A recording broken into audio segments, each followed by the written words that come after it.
All right. Welcome, guys. Appreciate you being here, Jereme, Emily. Thank you. Thank you. I know it's a tough subject. We want to talk a little bit about CJ and your experience with him. It's been a year since he went to be with Jesus, It or was December 29th, okay, right? 2023. Because you had mentioned wanting to do something maybe or whatever. So that's right. Yeah. That's Yeah. in Yeah, we're almost 9 months Yeah. at this December point. 29th. Did Yep. that affect Christmas at all, you think? We had him 2 days before, Yeah. celebrating Christmas with family. And so it was, it was tough being so close and to Christmas. Yep. And then we had him 2 days after 2 days after. Christmas. What do you mean? We had CJ at our house Right. 2 days after Christmas. Right. Yeah. Yep. We And did. so, Took a yeah. bunch of pictures. He was 12? 14. 14. Yeah, 14. he was 14. Yeah. Yeah. Yep. Yep. 14 years old. Yeah. And so I'm not with his mom anymore. So he was with his mom during most of the Christmas. And then we got him like the day after and stuff. So we did a lot of stuff with family. Right. We didn't have any set schedule as far as when she would take him or when I would take him.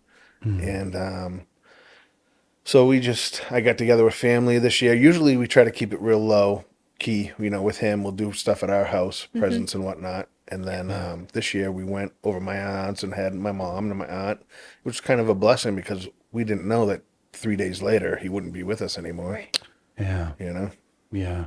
So CJ had muscular dystrophy. Is I'm saying that right? Yes, he had Duchenne Muscular Dystrophy. Okay. What's that difference between the two? So Duchenne affects mostly boys. Mm-hmm.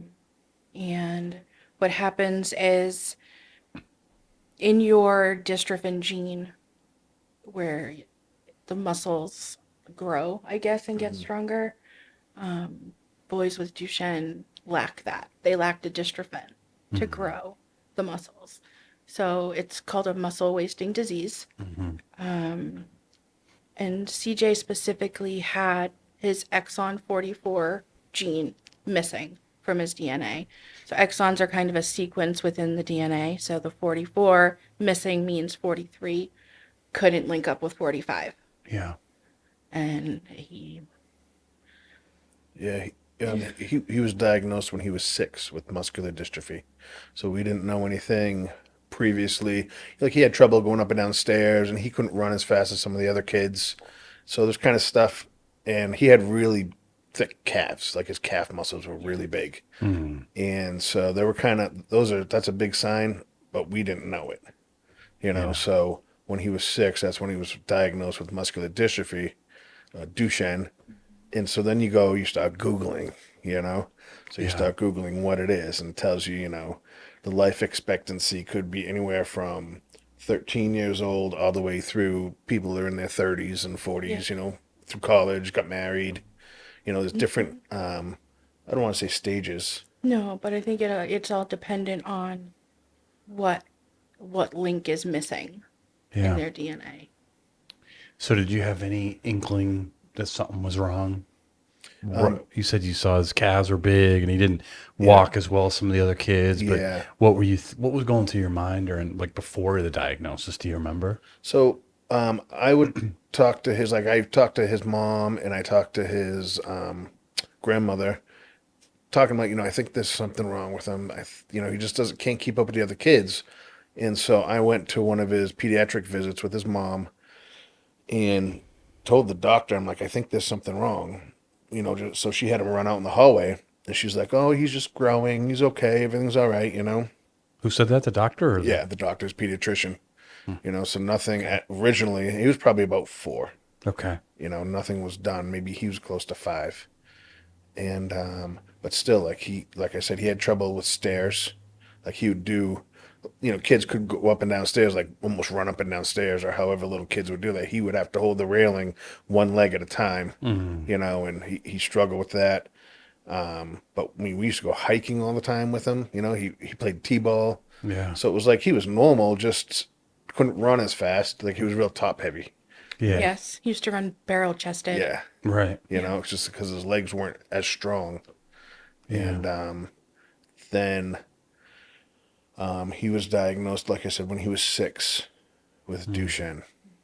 And that was pretty tough to take, because knowing that, you know, his life, how much he's going to struggle, his life's going to end. Like, I would outlive him, and what, kind of reading about Duchenne and what you'd have to go through, eventually being in a wheelchair, tracheotomy, if you got to that point, kids, and then, you just never know what their end life will be. It's anywhere from, like I said, 13 to 40. Were you at the doctor's appointment when that was diagnosed? I wasn't, no, I was working. So his mother let you know that, or? She called me up at my work. She asked, are you sitting down and stuff? I'm like, yep, because I wasn't sure what was going on. Mm-hmm. So then she told me, but I still didn't know exactly. I didn't know what it was. Yeah. So I said, okay, so then I which I kind of knew there was something, but I just didn't know what it was. Yeah. So, right then and there, I went to the computer, started Googling, and I called up my mom, told her, and so she's like, okay. So she, started Googling. So my mom called me back. The Google machine, right? So my mom calls me back. She's like, did you read about it? You know what? I'm like, yeah, I read it, and it talks about, everything that might, the being in a wheelchair, tracheotomy, all your muscles pretty much deteriorate out of his whole body, the heart, the lungs, So, then the life expectancy too, So it was pretty devastating news at that time. I was gonna say, what went through your mind? Do you remember what was? I just started bawling my eyes out, really. Yeah. I don't even remember exactly like what I felt. Just sad for him, knowing what he might be having to go through. Yeah, of course. It wasn't anything ever like, woe was me, or God, why are you doing this to us, or anything. I never had any of those type of thoughts. Yeah. I wasn't mad or anything like that. It was How more come of do you like, think? I don't know. I'm not sure. Yeah, I'm not sure why. I think back Because to it'd be that. understandable if you were. Yeah, and I think back, other people who would be in that situation would definitely be mad, or, I mean, I was frustrated because why did it have to happen to CJ? Yeah. Why does he have this? And then the other thing too that's frustrating is, I could read all about his disease, but for me, like, I'll read about it and I'm like, okay, I can't do this anymore, and I'd have to stop. So, and then go back and try to start off where I started again, or retain. Like, she can retain. Emily retains everything. She knows more about it than I ever will. Yeah. Yeah. So if there's something you want to know about Duchenne, ask Emily. Well, I hope I never need to Not know. necessarily. Were you in the picture at that time? I was not. Okay. So you it was didn't. not soon after he was diagnosed that I came Yeah. into their lives. Within 6 months, Emily and I started dating. He was still 6 Yeah. when we met. Yeah. Okay. So you never knew him not knowing. When we met, he was still completely Completely running mobile. around, functioning, playing Completely t-ball, mobile. everything. But you could tell that there was something. Yeah. He couldn't like crouch down or squat, or if he was sitting on the floor, Yeah. he would have to move over to the couch and use his hands Yeah. to push him up, because it's almost like he kept his legs straight and like stood up in a V, kind of. It's almost like not having good thigh muscles to get yourself up. Exactly. Gotcha. Yeah. So what would you say, Jeremy, your faith was like before finding out? Where were you at with God at that time? It's sometimes hard to picture that. So, I grew up homeschooled, went to church as a kid, and then once I got into my 20s, it's not that I didn't distance myself. It's just I didn't attend church regularly. It's not that I never believed. I was always a believer. Yeah. I didn't attend church regularly, and so as far as when that diagnosis, I wasn't close to any church. I wasn't really involved with any church. Yeah. And so I think, yeah, that looking back right now, thinking about it, that was probably pretty tough to go through all that without a church compared to our most recent, coming and being Yes. a part of this church. Yeah. You Yeah. know? It's really great to have a church family around you. Big, yes. I mean, big you time. have a great family, so Yeah. that's huge. Yeah. Yeah. If you didn't have that, Right. man, Yeah. Yeah. then, Family's very and supportive. Emily coming to the picture to help you, Yeah. Yeah. What were your prayers like when you first do you remember? Yeah. Just, always praying for a cure. You know what I mean? Because there's course. no cure for Duchenne. Yeah. Then just praying mostly for CJ just to I would say keep him strong, but he was going to, physically be weaker. But I would just always pray, keep CJ strong, like mentally tough, Yeah. and, And that one got answered. oh yeah, he was definitely. When did he's 6 years old. Did Yeah. you tell him right away, hey, you got this? Or you just No, kind of, no, we didn't. did you and his mother agree on that? I don't even think we Never had really talked talked about about. it, We just- did, yeah, we talked about. I'd ask her. Have you sent it? Talked to him? She's like, I didn't really talk to him much about it. And I said, yeah, neither have I. And I think we kind of kept it like that. Yeah. And I know, I never said anything. Him and I talked about, the difficulties. Yeah. But we never talked about actual Duchenne itself, Yep. as far as what the outcome would be. Like never.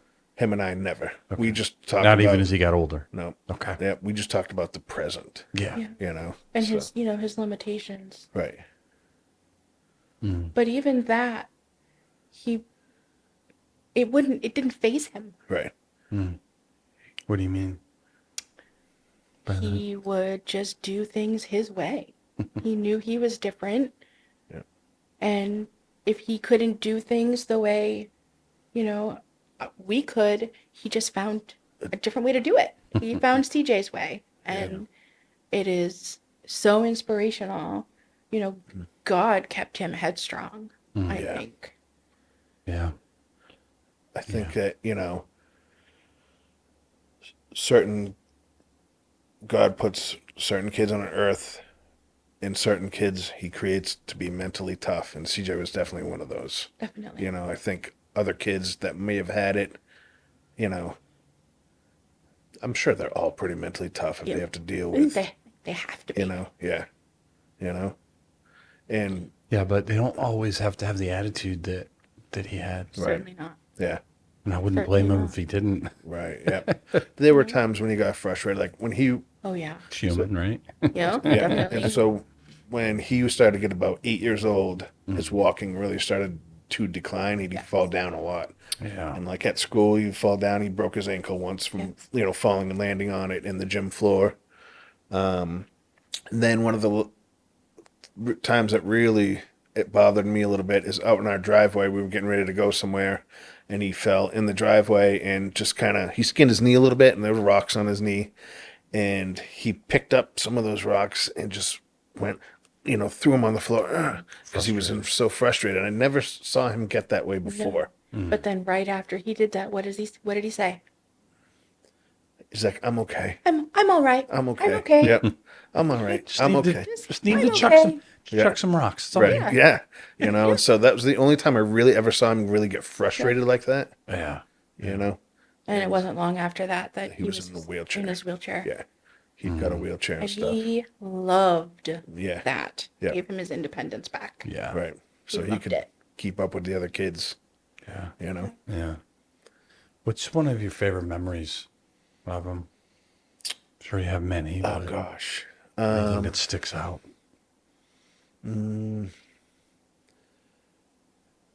Just whenever he smiled. You know what I mean? Like, him and I camping, we camped a lot. Mm-hmm. Him and I used to go camping all the time. And just him and I, whether it was waking up in the camper and, if I'd go, or he'd come and lay in bed with me, or I'd go lay in bed with him or whatever and just talk. And giggle and tell jokes. Giggle, yeah. He would make fun of me sometimes around the campfire. Yes. You know? That was our bond. That was Yeah. that was Yeah. that was Yeah. our bond. Yep. was making fun of Jeremy. Yeah. Yeah, we loved it.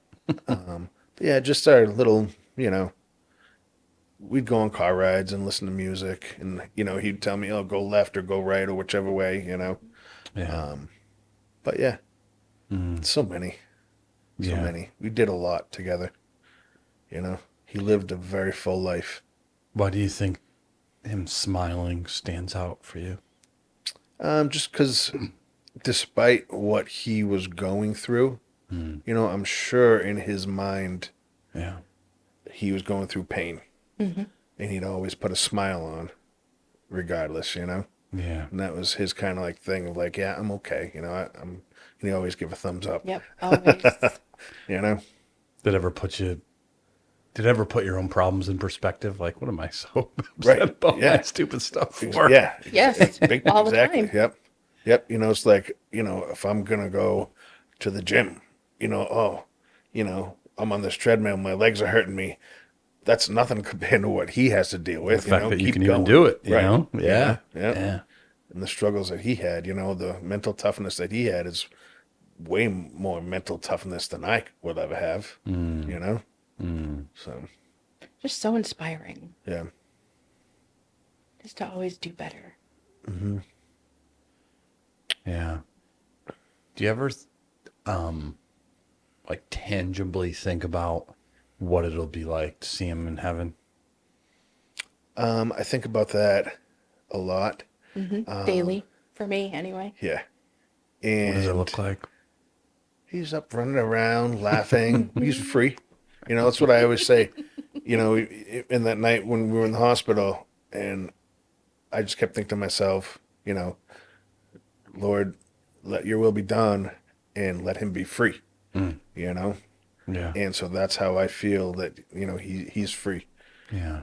So he's got no pains, no aches, no nothing, You know what he's going to do to me the first time he sees me. Poke you? He was going to do this. Oh, yeah, yeah.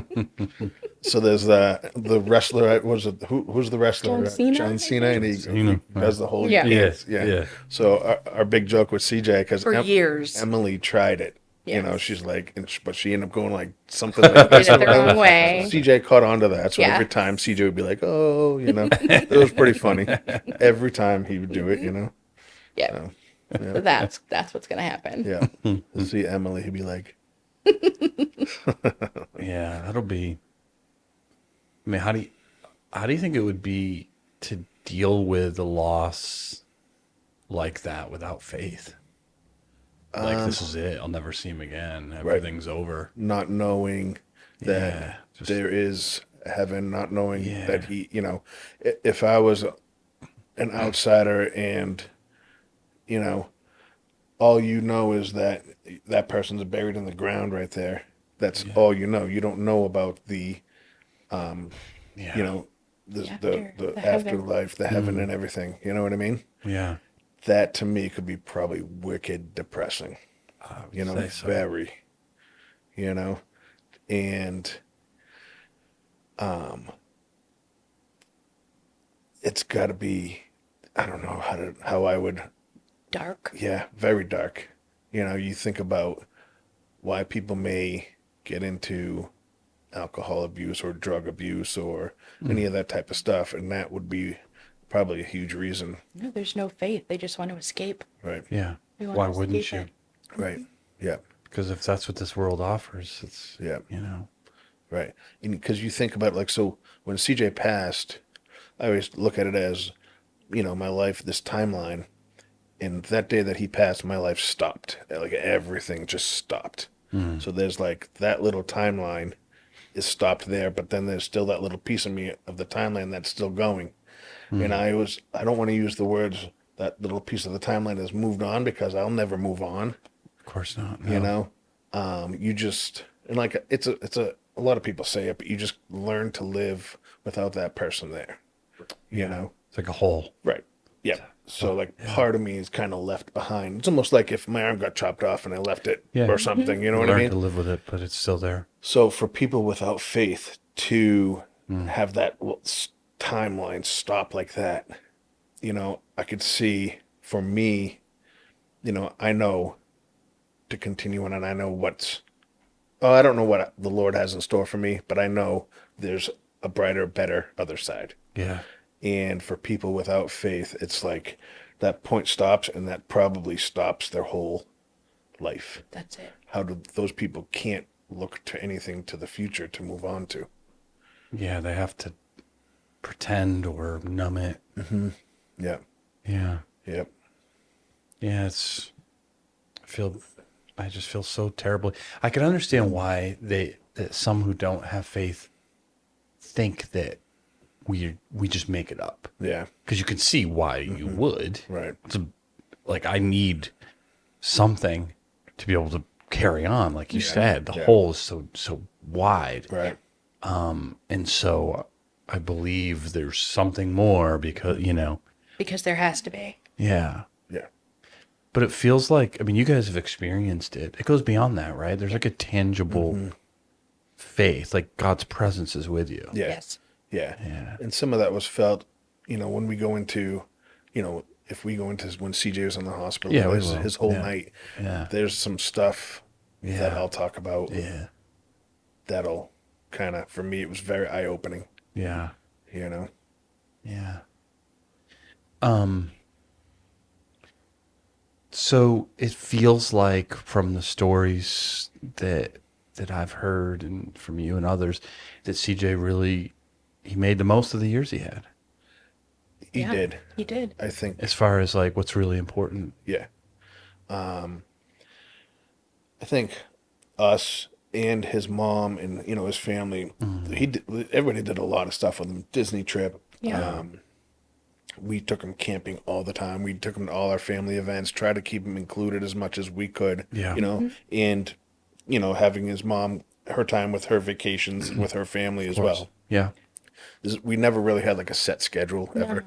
It was just kind of, I took him, whenever I could, Yeah. kind of like whenever I wanted to, if she didn't have anything going on. Yeah. It was pretty, I'm glad you had that partnership. it was, there's nothing set schedule. Kinda We rare. both, yeah. You know? It's not like we ever fought over like, Yeah.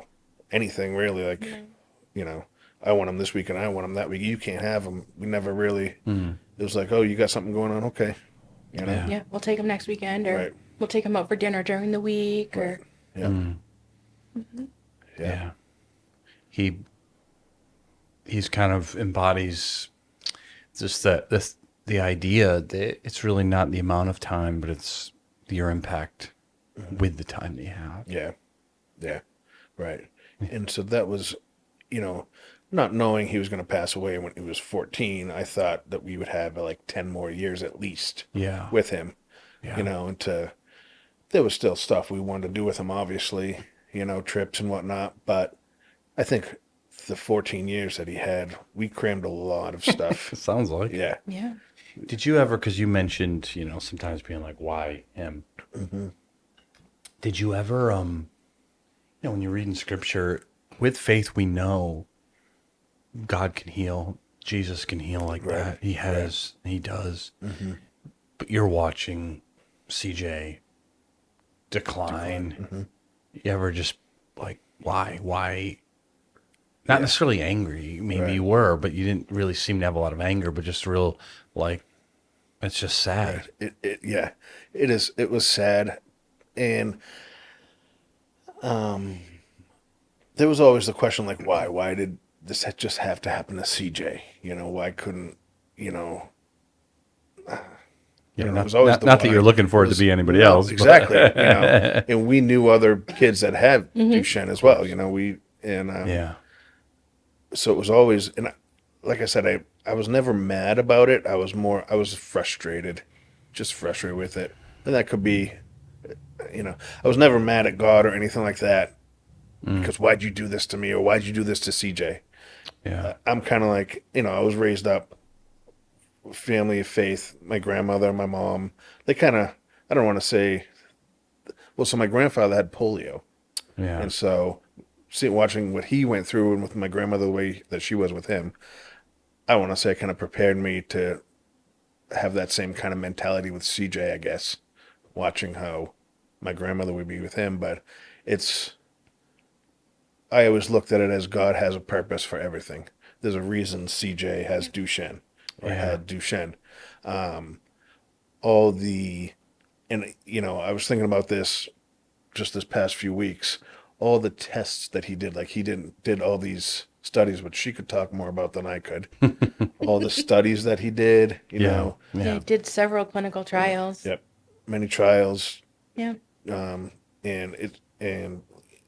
muscle biopsies. So they do a little surgery in his arm, take a muscle out. He took everything in stride. He's like, oh yeah, sure, needles, Yeah. all that stuff. He had a heart attack when he was 9. Yeah, he had a heart attack when he was 9. Yep. Wow. And that he actually fully recovered. The muscle around the heart, the tissue around the heart fully recovered, which usually doesn't happen with Duchenne because it's a muscle wasting disease, Yeah.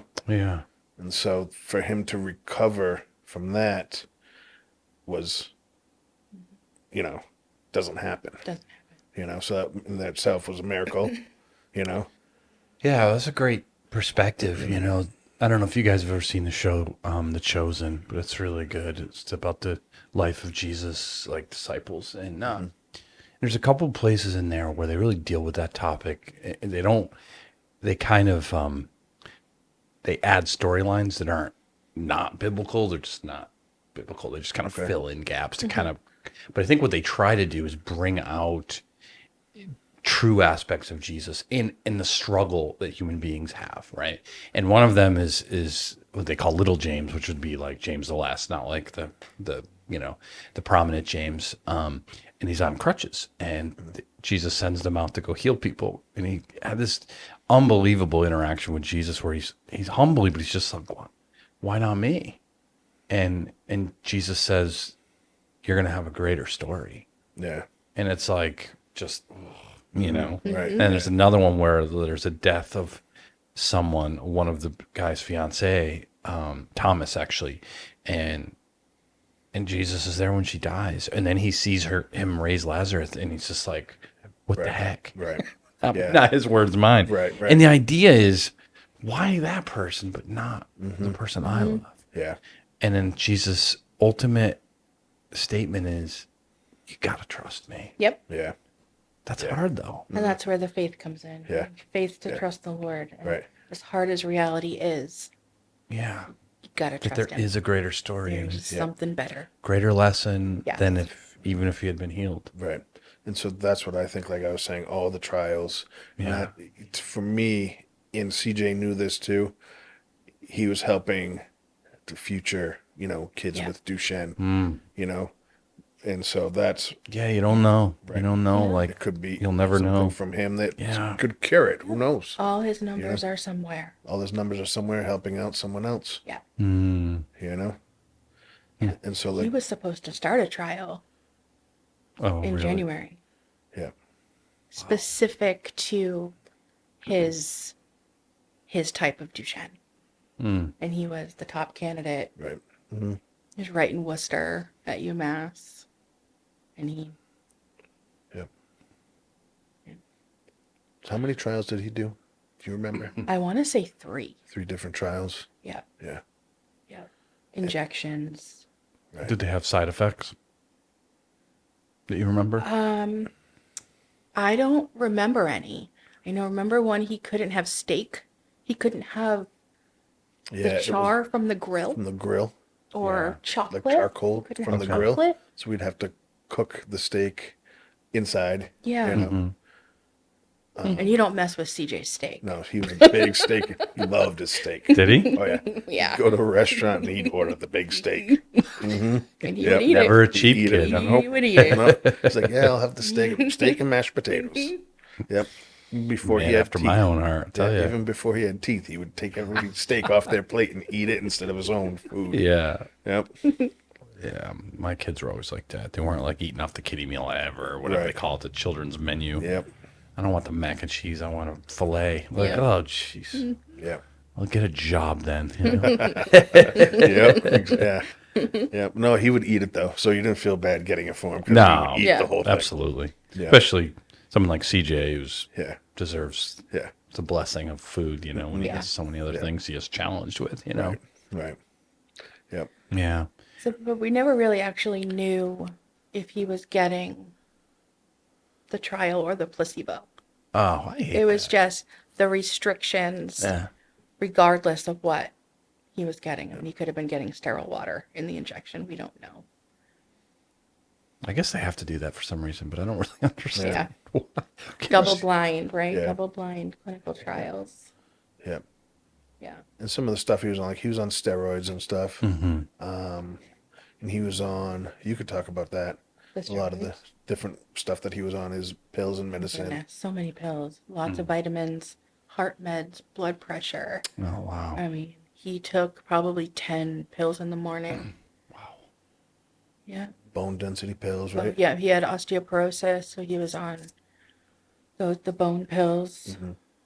Do you ever remember CJ asking from his perspective, like, why do I got to deal with this? Like, why am I different? Why? He never, I don't No, remember he him never. ever asking. No, this is He just, never- I yeah. remember taking pictures of him just when he was like looking off into space. And you wonder, what is he thinking? Right. What's he looking at? Yeah. You know, and we talk about going on Google. I'm sure he did the same thing.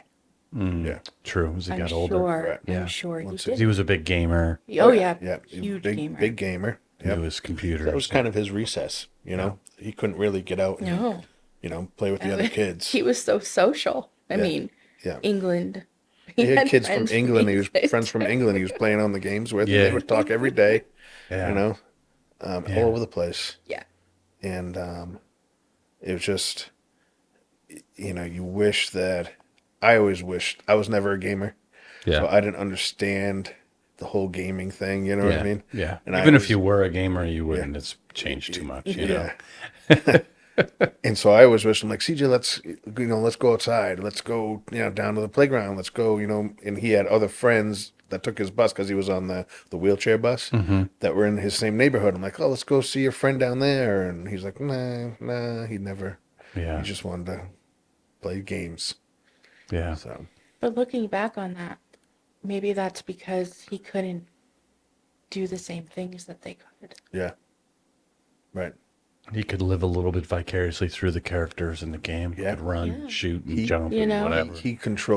He had full control of that. Yeah. Yeah. Yeah. And really, whereas- it's just talking. And Yeah. along with, playing the game, but, Right. yeah. Yeah. Yeah, and it is much more social now. Yeah. Yeah. Now that you're online playing with people from England. Yeah. you know. Right. Right. What was his relationship like with his peers? Like, not necessarily the ones in a wheelchair, but at school.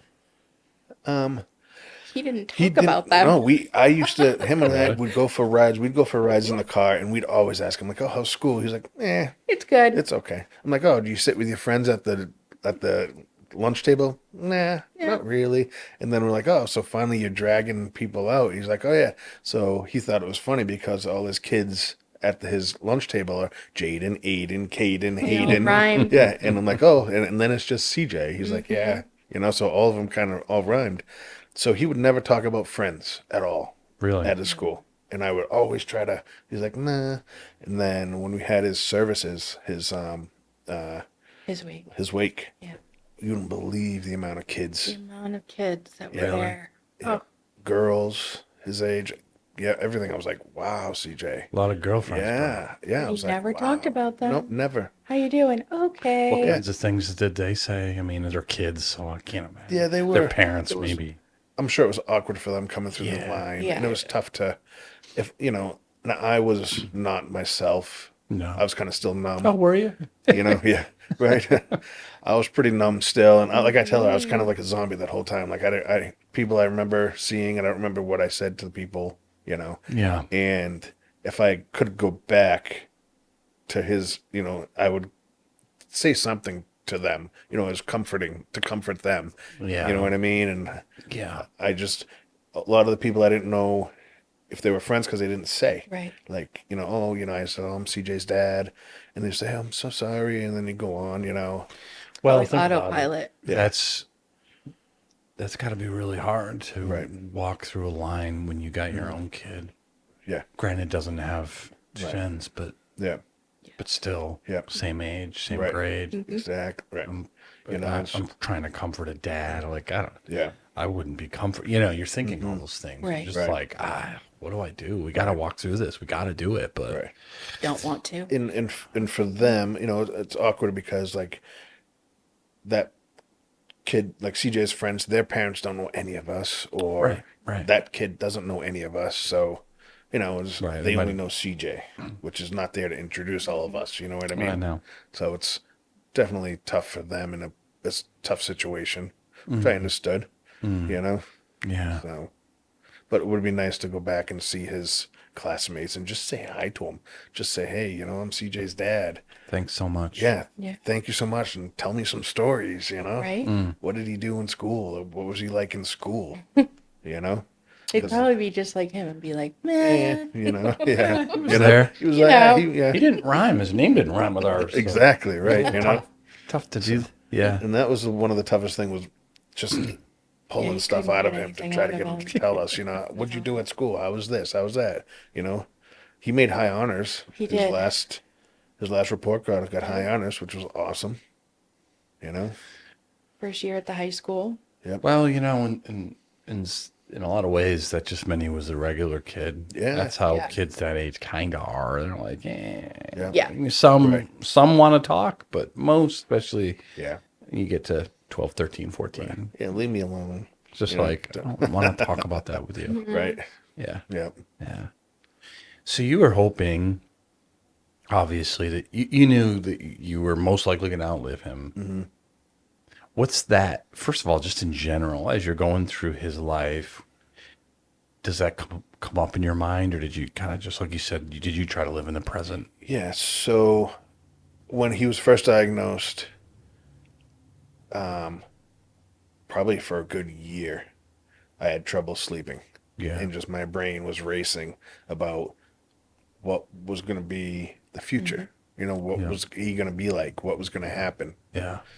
And a lot of times it would almost be, you know, like I had and still do have dreams of protecting him. So like if he might be in a wheelchair and someone's backing out of a parking lot and Yeah. or something, and so you know, and it's almost like the dreams, like I can't get to him. I'm yelling and yelling and I can't get to him, and the car's backing up and he can't get out of the way quick enough. It's all those type of dreams. There's some weird ones like him in his wheelchair on one of those rope bridges across a canyon and it's breaking. Me holding on when I'm trying to hold him with the wheelchair at the same time. What are we gonna do? Because you know, all those type of things. You don't have to be some kind of expert To dream read into that interpreter. one, Yeah. right? You know, Yeah, Like trying to protect you. well, I'm trying to protect you, but I can't. Yeah. And that's ultimately how you were feeling because you couldn't really do anything about it. so that's been probably I've had those dreams since he was about 6. You 5 or still have 6. them, or have they Yeah, dissipated? I still have them. Oh, Yeah, I gosh. still have those. Just trying to protect him, you know.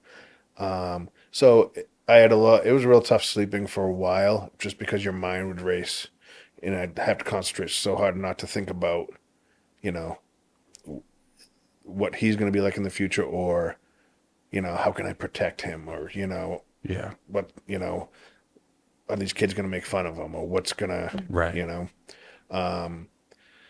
So that was pretty stressful. And then as time went on, and I kind of got used to just adapting day by day to his, you know, disadvantages or Yeah, kinda just new stuff that normal, would come up day by day. wheelchair and- Right. You know, so Yeah. then I just kind of started going with the flow with everything. And so that helped me a lot.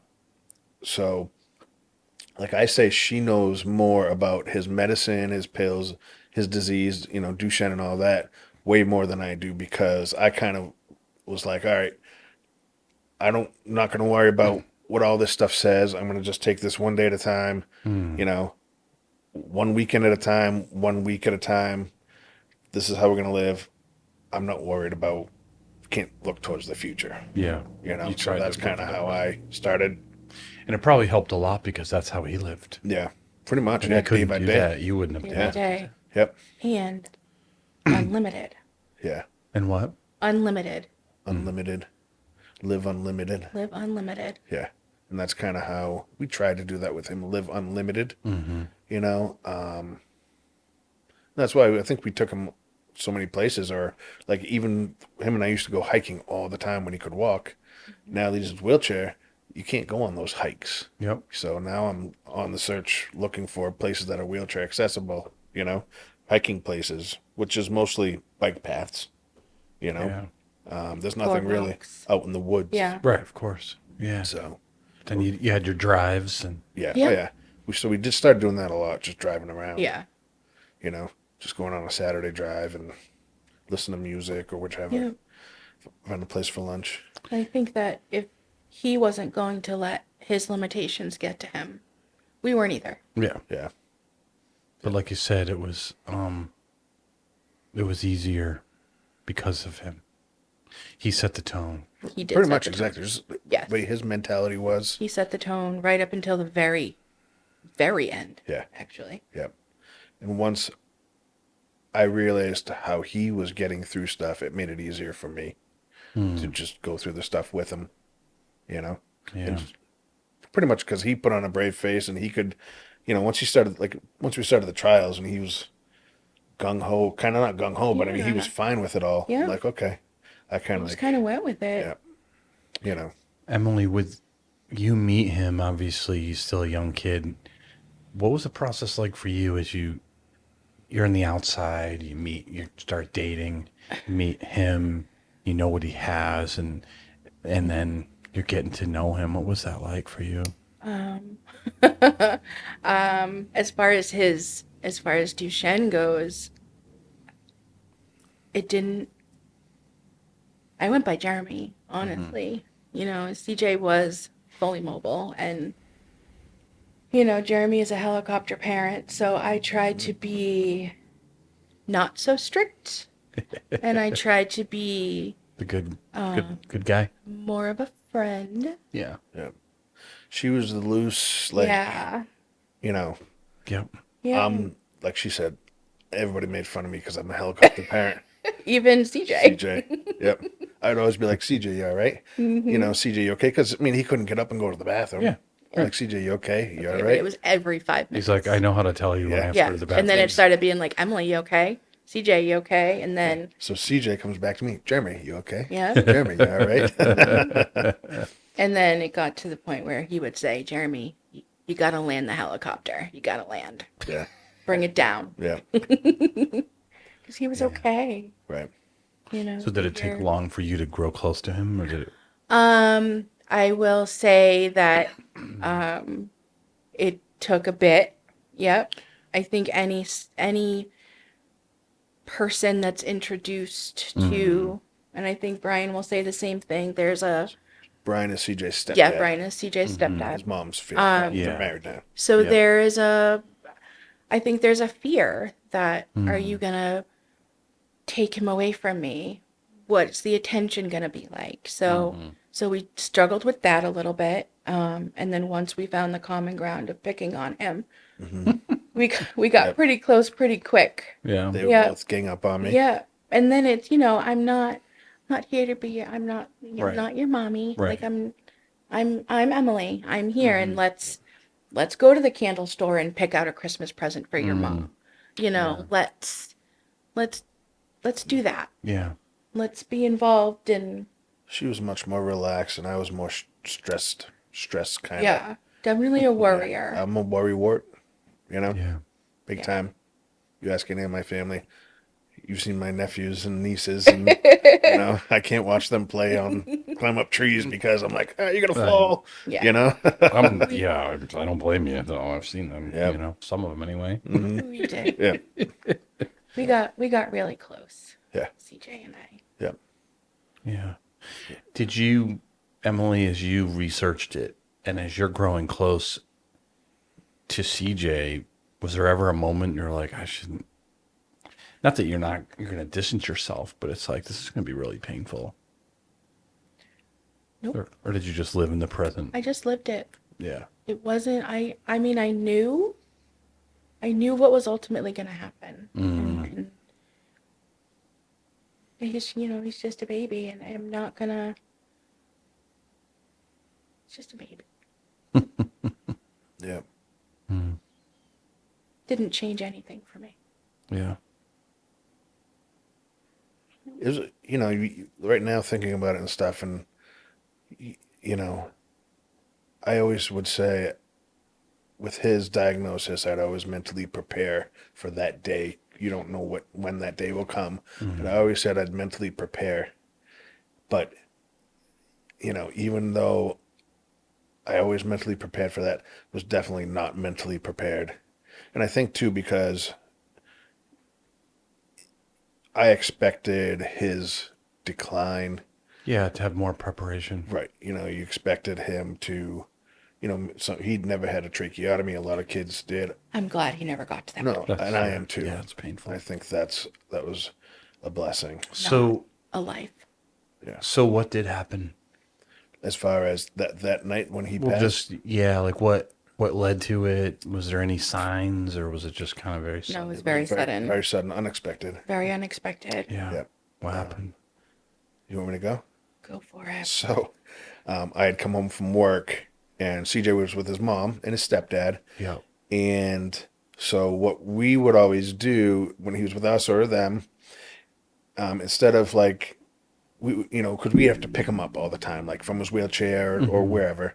So, if he have to go to the bathroom, instead of picking him up and bring him to the bathroom, we kind of sit him on the edge of the couch or whatever, and he'd have a pee bottle. Yep, he had a urinal. So we would just set him up kind of on the edge of the couch or when we were camping.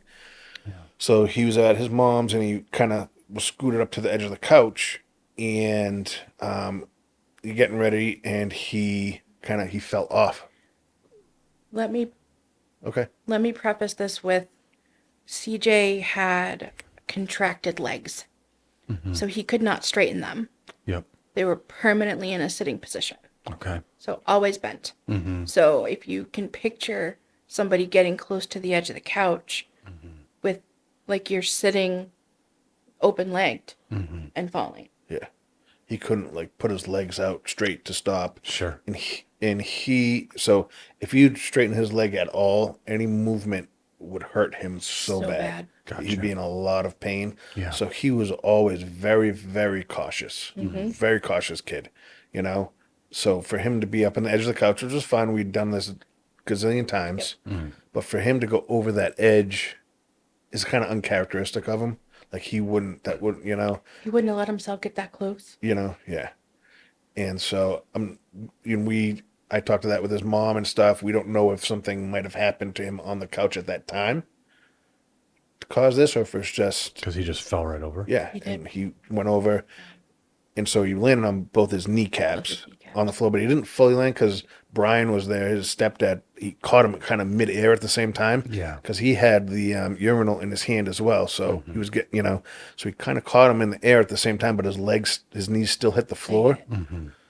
So what ended up happening was he fractured both his femurs just above the kneecap from hitting the floor, but they didn't know it at the time, when it happened. Sure. So they got him up back on the couch, and he was, screaming and yelling Yeah, in pain, a lot of and pain. Yeah. they're asking where it hurts. What he's like, I don't know, and He he's like, doesn't know. don't touch me, I don't know where it hurts. So they kind of set him down, and he was, He was okay. and they kind of started talking to him. Yeah. And then he kind of started Nodding off. nodding off. So they're like, okay. So they end up calling the ambulance. So the ambulance came, and they're talking with him, talking about video games and what they play, and he's telling them all this kind of stuff. Fully coherent, Fully fully coherent. cognitive. Yep. And so when they got him into the ambulance, they were originally going to bring him because he was in Uxbridge. They were originally going to bring him to Milford. Yeah. And he started throwing up. Just as a precaution. Yep. Which is when we got the text message from Melissa saying, Yep.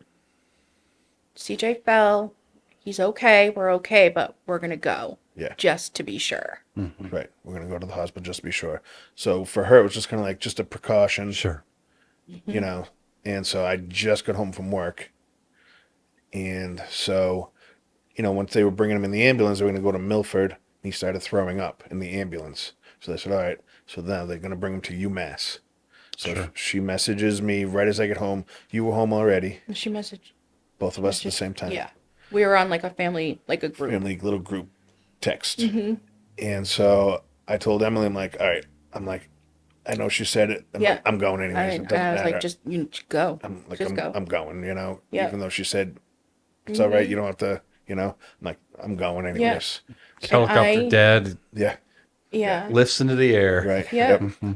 And I was in the hospital that day. I had just gotten, I had like pneumonia or Right. I was sick, so I didn't go. Yeah. And so Emily stayed home. I went, it's probably like 4:30ish. Yeah. And I got to the hospital probably like 5 minutes after he had gotten in there. And so his mom was there. So on the way to the hospital, he really started to decline. And by the time I got to the hospital, his eyes, he was kind of rolling his eyes like he was way out of it. Couldn't speak at all anymore. And so when I got there and I immediately went in, like, you know, grabbed his hand, there was doctors and everybody all around, grabbed his hand and stuff and started talking to him. And like, you know, he'd kind of opened up his eyes, but he was very glazed and like couldn't focus on anything. So I was talking with him and stuff and, you know, telling him I was there, you know, so I asked him if he could squeeze my hand, which he was able to squeeze my hand, you know, so that was good. You know, I knew that he knew I was there, Yeah. even though he couldn't talk. So the doctors and everybody were kind of trying to figure out what to do with him. And this is before, like, they didn't know any about the broken bones. They didn't know anything at all, No. you know? So then he's texting me, it's not good.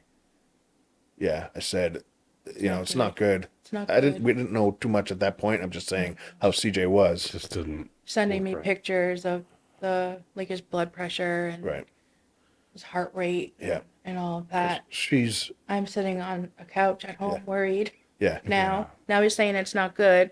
He's got my car Yeah. that has my glasses in it. So how am I going to get She to the can't drive hospital? without her glasses and How am I stuff. going to get there? Now it's dark. Yeah. Right.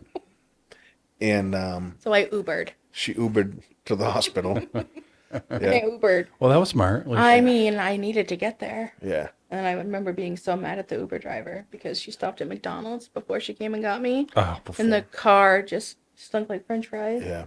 Like, this is an You're feeling emergency. miserable and yeah. Yeah. And this was UMass. UMass University, the big Yeah. campus. Yeah. And so, well, he was in, you know, well, the doctors, like, he would start kind of throwing up. So I remember just the doctors are all around him, but they're not really paying attention to him. So he's starting to throw up. And I'm kind of looking around, but he's kind of laying back. So it's not, and I'm like, he's going to choke. So I lean him forward, you know, and he starts really throwing up and kind of grunting. He was really grunting and growling, kind of like, and his teeth were clenched. He was probably in a lot of pain. And that's exactly what I thought. And each time we moved him, he really. So I said to the doctor, well, I was asking his mom like exactly how he felt, like exactly what happened, to see if there was like hip. I was thinking hips, Yeah. you know, maybe he hurt his hips or even spine with the jolt. Yeah. Yeah. So I told the doctors, I'm like, you know, can you guys check maybe he broke bones? Because every time we move him and stuff, he's in so much pain. I think he has broken bones. How long had passed at that point? Oof, I don't know. I He say, fell at 3. in my mind, I say 2 hours, but it's probably 15 minutes. You know what I mean? Yeah. And, you know, probably within the half an hour that I was there, you know, Did they have him like in his own room? yeah, it was kind of, it was in the emergency Right. room. So he had his own room, but it was narrow. You Yeah. know, it was, you know, Yeah. 8 by 10 or something, Yeah. or 8 by 12. Yeah. He had people on both sides, and then me kind of sitting in a chair next to him, holding his hand, and his mom was outside, you know, looking in. And so they finally did the x-ray. That's when they found out he had the 2 fractures just above the knee. And so then that's when the point that they decided to sedate him. Yep. Yeah, so they sedated him. Plus his heart rate was 170. 170. Yeah, his heart rate was very high. Yeah. And that was from the pain, you know. Yeah. And so, you know, the doctors and stuff, they don't know really what's going on with him because they don't know much about Duchenne. Right. You know what I mean? So Yeah.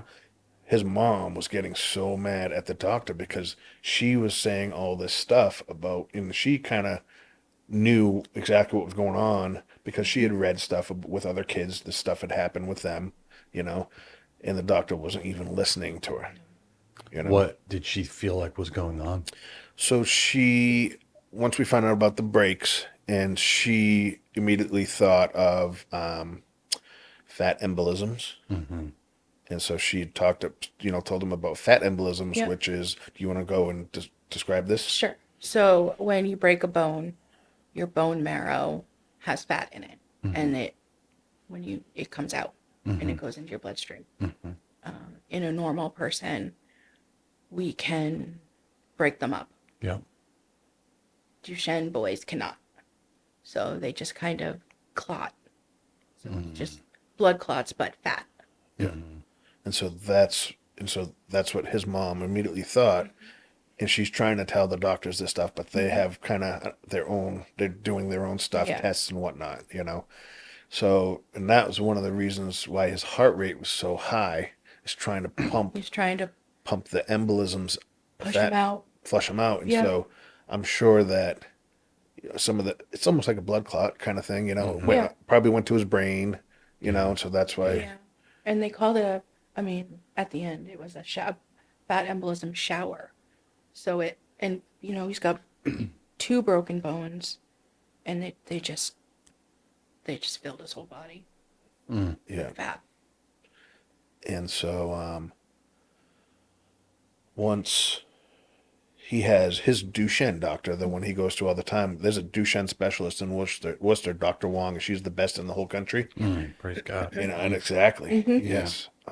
So we were very fortunate, and she came down and talked with us a little bit and said, fat embolism, it's common with a break, and she said a lot of times the body, they'll work through it. Yep, they'll clear it out. Clear it out. So we had hope. Yes. you But know. in order to do that, they have to sedate him, intubate him, and essentially put him in a coma so that his body can heal and Right. doesn't have to work Yeah. to heal it. It didn't You want to know, be stressed out. no stress. De-stress the body. Right. Yep. And so they took him away and did tests. Once they sedated him and stuff, took him, did a test and all that. So Emily showed up. He was already intubated when I showed up, Yep. and I went in, And then, held his hand, and Reeking of talked to him. McDonald's. Reeking of McDonald's. Yeah. right. And then Alyssa's fiance, Brian, he showed up as well. So we were all there kind of just like talking and stuff, not even thinking really okay, not, Right. Yeah. not even thinking the worst at all. No. Right. Okay, we'll get through this. Yeah. We got through his heart attack. He had his heart Yeah. attack, and we were like, okay, we'll Yep. get through this. Yeah. This is what's supposed to happen. Right. He's in the best care possible. His doctors are here. They admitted him. They brought him up to ICU. And his Dr. Wong came in again. Orthopedics came in and wrapped his legs. They didn't want to cast him. So they wrapped him. So what we ended up, so he went up to the ICU.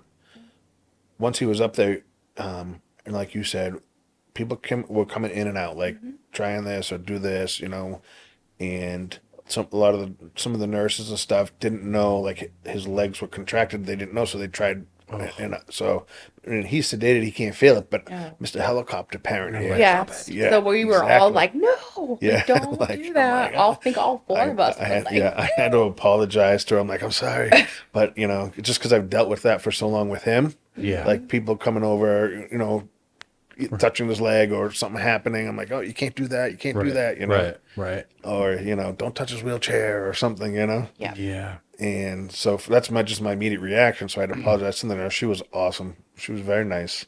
That whole team was amazing. Yeah. The whole And team at UMass. they, like she said, instead of casting his legs, we did a wrap. So I ended up holding one of his legs up while the guy wrapped it and stuff. And it just made me feel better doing that. That was kind of helping out because I felt, we all felt so helpless, We're just standing there watching this poor little boy. Right. Yeah. It's a helpless feeling. Very, Yep. very. And so when he was, we'll backtrack a little bit, when he was, puking, and before we found out about, the breaks in his legs, and while he was still downstairs, getting sedated and stuff, I immediately started praying. And even though we didn't know what the end result was going to be, I immediately started, I'm like, Lord, this is in your hands, you know. And I was praying to heal him or have no pain, you know what I mean? Like, but I'm like, it's in your hands, Yeah. let your will be done. Mhm. Not that I wanted CJ to pass away at all, No. but me understanding that it's out of my hands, it's in the Lord's hands, you know what I mean? Mhm. So I started praying immediately, even on my ride there, not knowing how bad the situation would be when I got there. Right. My last message was, "Oh, he's okay. You don't even need to show up." This and that. Still, yeah, you Right. just, yeah. You know. Son's being brought to a Yeah. hospital. Right. Right. Just a Yeah. little He's fall. gonna go. You don't care what it is. Right. Right. No. So I immediately, and for me, that was comforting, knowing, like you said before, my faith, knowing that no matter what the outcome is, obviously, Do you remember when you were praying how that felt? Was there any kind of um, it felt like I just wanted, when I was praying, I just wanted God to tell me right then and there what was actually going to happen. yeah. Yeah, I'm- just let us know. I was kind of like, not so much losing patience, but just like, okay, what's this outcome going to be? Are we going to bring him home and he's never going to be able to Right. come outside or come and hang out with us or do anything anymore? What's his life going to be like? Is he going to fully recover and, everything will be fine? I never even really had it on my brain that he would pass away that night. Yeah. I thought it would be either he'll come home, he'll fully recover, or he might have, there might be more difficulties on him. Like, maybe he's, can't go to school anymore, can't really Yeah. go out of the house. He might, you know what I mean? That type Yeah. of stuff. Yeah. So I never expected him to pass away, Mhm. you know? So once he was sedated and he went upstairs, sorry, my Okay. hands are sweaty. Okay. Once he went upstairs, it got to be probably like, this is now probably like 11:30 or midnight, and he's up in the intensive care unit. And so this is after some of his tests, he's up in the intensive care unit. We sit with him, we're there. And It was a so, couple hours. yeah. And so we're talking with his mom and stepdad, and we're like, okay, so they're like, all right, you guys go home. We'll stay here tonight. And then Emily and I will come back in the morning. We're going to bring them some breakfast and food, and then, give them a break. Yeah. And they can go, if they, grab clothes at home or whatever, kind of take little breaks Yeah. and shifts. So we left at midnight from the hospital. CJ sedated. And Well, okay. I would say, Stable. I wasn't sure if he was stable or not. His heart rate was still His pretty heart high. rate was still high. I mean, know? critical, obviously, Yeah. but there was no. There wasn't a sense of urgency to stay Right. at the same time. I think Dr. Wong had come in and said, we've seen this. Yeah. From She other, kind of gave us some hope yeah, Sure. that it was going to be, other Duchenne yeah, kids. that it just needed to, his body Work just needed to itself out. rest and heal, and that it would be a bit, but he would come out of it. Mhm. So we had faith in that. Yeah. So we ended up going home. Mm-hmm. We stopped, grabbed a bite at McDonald's, which that's probably the Well, 'cause I was craving it from first the and ride only in. time I've had McDonald's in the last 5 years. But anyways, We were so hungry. we Yeah. get right when we get What's walk- open, right? Right, exactly. At Yeah. 1 a.m. Yeah. And so right when we get in the door, Yep. she calls us. Yep. Alyssa, CJ's mom, Alyssa, and says, You need to come back. His blood pressure's dropping. Oh, jeez. okay. So So back we went, flew and we back. flew Yep. to that hospital. So when we got up to the top, up to, was it the 4th floor? Fit. 5th floor. Not that it matters. And as we're going towards like where the ICU is, there's like a little waiting room, and I saw Alyssa and Brian were in that little waiting room. So we stopped and said something, talking to them, and they're kind of like, and looking at, and then we realize as we're walking up, they just started doing chest compressions. Yes. So as we were going in to see them, his doctor came out and said, I just want you to know we just started chest compression. So we all ran And we weren't, there. none of us were expecting that, even, No. no. And so for us, that was like shock, Yep. Right. shock. And I wasn't ready for any of that at all. His mom and stepdad, when we kind of rounded the corner and went towards his room, you were first. I was. I was second, right behind you, and they were behind me. Yes. And they were together, and I was kind of consoling them as well. Yeah. Alyssa fell. Yeah, and so once she saw what was going on with him, like the chest compressions, I'd never seen chest compressions ever on a human. Right. I've seen it in the movies. Yeah, It's sure. nothing. No.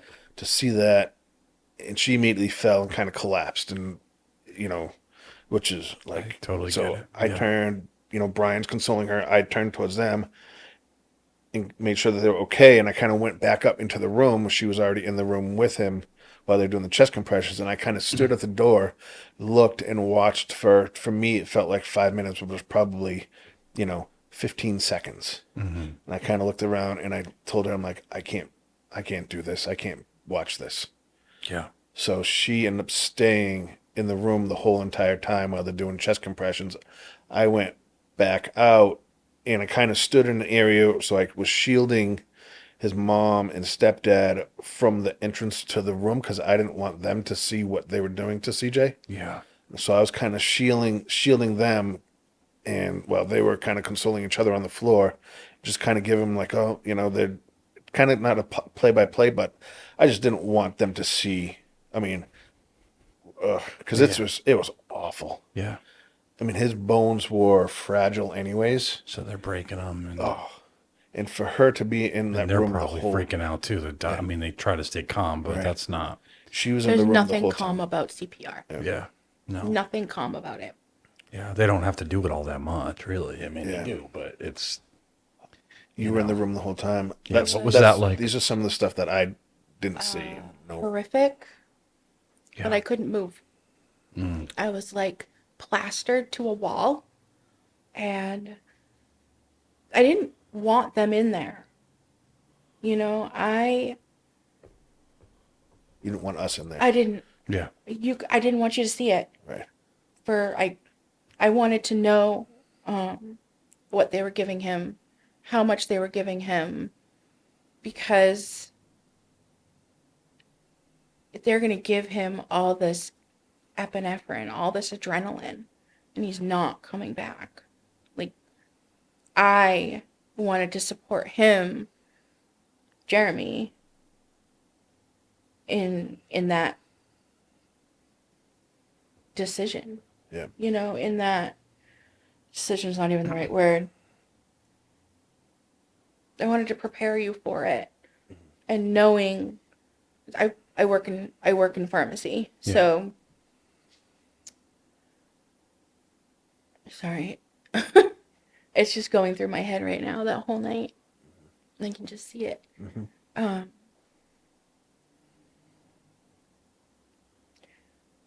It was a lot. It was a lot, and it is. But I couldn't leave, and I don't know. I think she wanted to be there for CJ and stay with him. Somebody needed to be in that room with him. He could not be alone with strangers. He needed to feel love, and he needed to know we were there. Yeah. And, give her so much credit for being in that room, staying with him. Yeah. I couldn't do it. I couldn't watch. When I first saw that, my initial thought was to yell at them to stop because they're hurting him, Right. But Right. you It's like when they can't. pull the legs. It's the same thing. Yeah. You can't because they're trying to save his They're trying life to at the save same him. time. But they're hurting him just watching what they're doing to his body as they're doing chest compressions, And so I'm kind of like, at that point, I'm, getting frustrated, mad, like they're hurting him. Now he's, really, when he comes out of this, he's really not going to be the same after this. They did chest compressions for 15 minutes. 15 minutes? They did chest compressions for 15 minutes. And then they had a student doctor in there who had, they had so many people in there, and each person had a job to do. And everything that was done, everything that was given was written down. So there was a note taker too. And every person, wherever you feel like when you go to the doctor and they feel your pulse on your ankle, there was a person there. They had somebody with their fingers here to check for a pulse. And that student doctor felt a pulse. She said, I got a pulse. And everybody stopped. And then she said, no, I don't. Oh, jeez. And my heart went, Yeah. and I just remember that feeling. And then Dr. Bateman said, let's get an ultrasound. So they brought in the ultrasound machine and they did an ultrasound of his heart. And there was blood flow. Little bit of blood flow. And he came back. After 15 minutes of doing that, Came he back. came After back. 15 minutes, he came back. And he just resumed that status quo where he was with the sky high heart rate, low blood pressure. And we were, when that happened and they settled him in, the four of us went back out into that little room. And Dr. Gosh, Bateman, what was that like? I mean, Because you guys had already collapsed. I You're, mean, we're and all we're- just, I think, Drained. drained. We all just kind of stared at each you have other. hope again. And then it's like, The kid was a fighter. oh man, You know? such a fighter. Yeah. And if he was going to go out, he was going out on his terms. Yeah. Right till the very end, he set the tone. Yeah. And so, as we were out there doing their stuff with CJ, we Yeah. could finally, we went back in the We room. went back we could, in. you know, sit with him and, you know, on a breathing machine and everything. Go ahead. No, yeah, it's a really cool. Yeah. Dr. Bateman came in and he said, you know, we did compressions for 15 minutes. Yes, we got him back. This will probably happen again.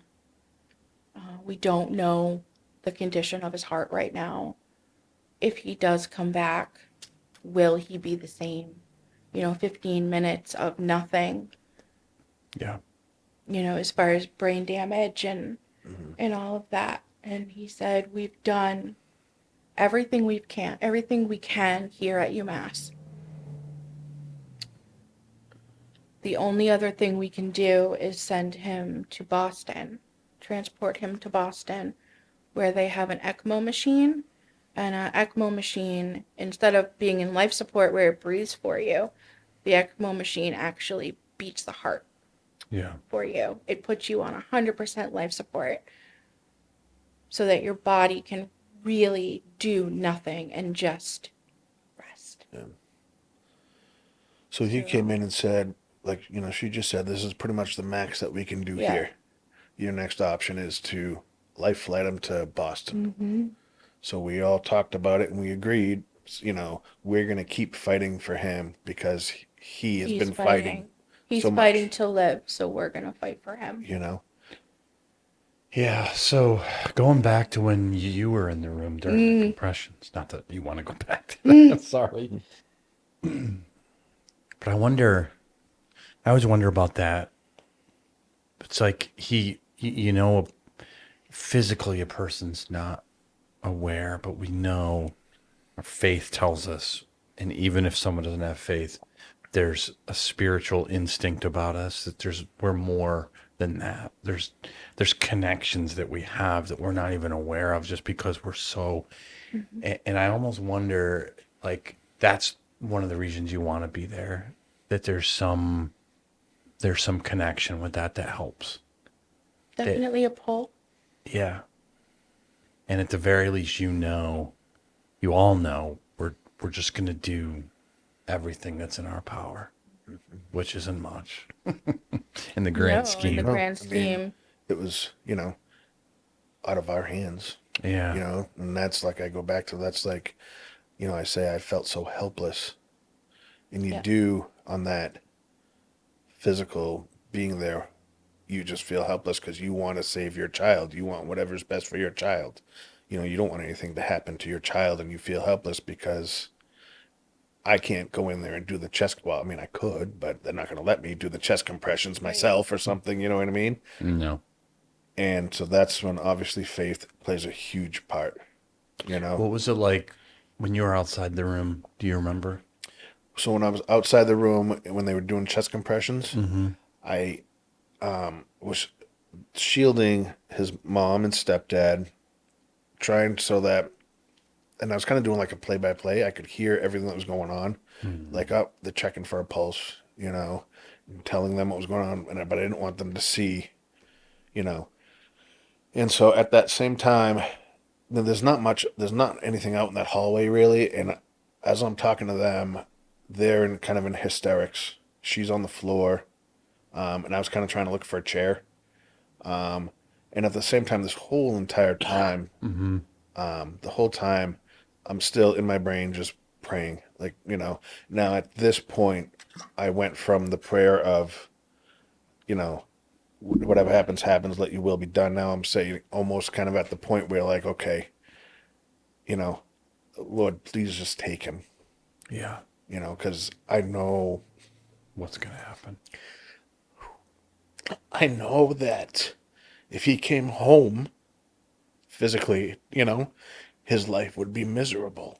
Right. You know, despite, I mean, yeah, he'd probably put on a happy face and he'd be home, but yet the rest of him, his body would be destroyed.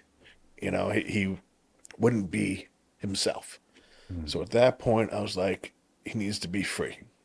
You know, it's awful to say that, you know, but Yeah, what's knowing that like, praying that prayer? it was tough. Just because, you know, it's a struggle. A struggle. Well, it's one of the most unselfish things. I know that's the struggle because you want him with you so bad, Yeah. but yet you know he'll be free of everything. Yeah. You know, that's the struggle. You know, Right. selfish me wants Because something. you're going to hurt Yep. deeply. Right. But he's not. Yeah. Yeah. And a lot of family members of any of those situations struggle with that. Yeah. And sometimes go too far the other way and just say, we don't care. Yeah. And it's meant because of love, but Right. it's like, Right. it's hard to think that way and Yeah. pray that way. And so And that's God said, well, I'll do what I'm going to do. yeah. That's what I said. It was it's out of my hands. You know, I can. You know, I prayed and prayed that whole night, and you know, I talked to my mom. I called her a few times, and it was tough. How is she doing? I think at first when I was talking to her, like before midnight, Yeah. I don't know if she understood the scope of actually what was really happening, Yeah. you know, and I just kept telling her, Mom, it doesn't look good. It's not good, you know, but I don't know if she understood what really that Right. meant. Right. And the next morning, you know, once everything, and I called her and told her what had happened. And, you know, I've never really seen my mom cry or anything. My mom's pretty tough. And she kind of broke down on the phone, Yeah. you know. So, yeah. So the conversation that you guys have to decide to keep fighting because he fought, Yep. what was that like? Was that a quick conversation? You were all It just- was a very quick conversation. Yep. Um, We, throughout that entire night, we never disagreed on anything. Yeah. Before What a that. blessing. It was You probably know this, but you don't see that a lot. You see the tough times like this bring ugliness out, unfortunately. right. you know, we were all on the same page. Yeah. And Yep. ultimately, Alyssa, you know, she's mom. She's Yep. got the say. Yep. It's her. And Yep. we were right along Full with her. agreement to Full agreement. let's, you know, the doctor told us when he came in, we could send him to UMass Boston, but there's no guarantee he's going to make it there. Right. You know, when he gets into the ambulance, he could crash again, and you're not going to have the support. Yeah. So they were going to life flight him, but the weather was too bad. So the life flight crew took an ambulance to UMass. So they all came in trying to kind of get him prepared to go to Boston. And it took a very long time. It did, because they were trying to really get him stable. They His were heart trying to rate. get him stable. They had to have 3 consecutive good blood pressures Yep. to consider him stable for transport. And that took well over an hour. Yeah, it was a long time. The weather was it snowing? It's fog. Very foggy. Oh, okay. Yeah. Okay. Yeah, Yeah. no fly. And so it took them a long time to really finally, and so the life flight crew and everybody kind of got them onto their Gurney. gurney. And so we decided that I was going to drive her because she didn't want to drive at night. We were going to drive to Boston, so we were letting Brian ride with them in the ambulance just so someone was with CJ. Sure. So Brian said, you know, Yeah. Oh, and at that point, Alyssa's sister had come. yeah, Alyssa's sister was there as well. Yeah. Yep.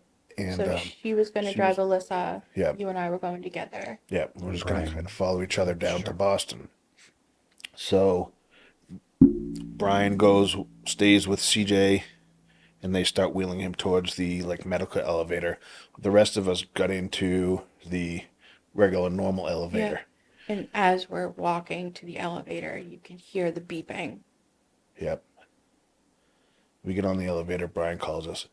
He crashed. Gotta come back. Gotta come back. So we all back in the elevator, go up back to the room. They're doing chest compressions again. As we get there, Yeah. there's a paramedic on him. Yeah. Up on Doing on the CJ, gurney. Yeah. doing chest compressions. And you guys all left again. Y'all left me there. and I was standing at the nurse's station because there was too many people in there now for me to go in the room. So I was standing at the nurse's station. Because now you had all his doctors, the team of doctors, Yes. plus All the the life flight paramedics, and there was too. probably 6 of them. So it's just a million people. A million people. So I remember his nurse looking at me and saying, you don't want to be here for this. You don't really want to watch this. And I looked at her and I just said, I can't move. Yeah. Yeah. I'm going nowhere. So they did chest compressions for another 20 minutes. Yep. And then the doctor came over and said, his heart is destroyed at this point. Just destroyed. So we can either stop everything and you can have time with him. But at some point I'm going to have to call it. So we unanimously made the decision To stop. to stop Yep. and to be with him for his final moments. Tough decision. The right one, though. Yeah. Yep. Because he wouldn't have been. No.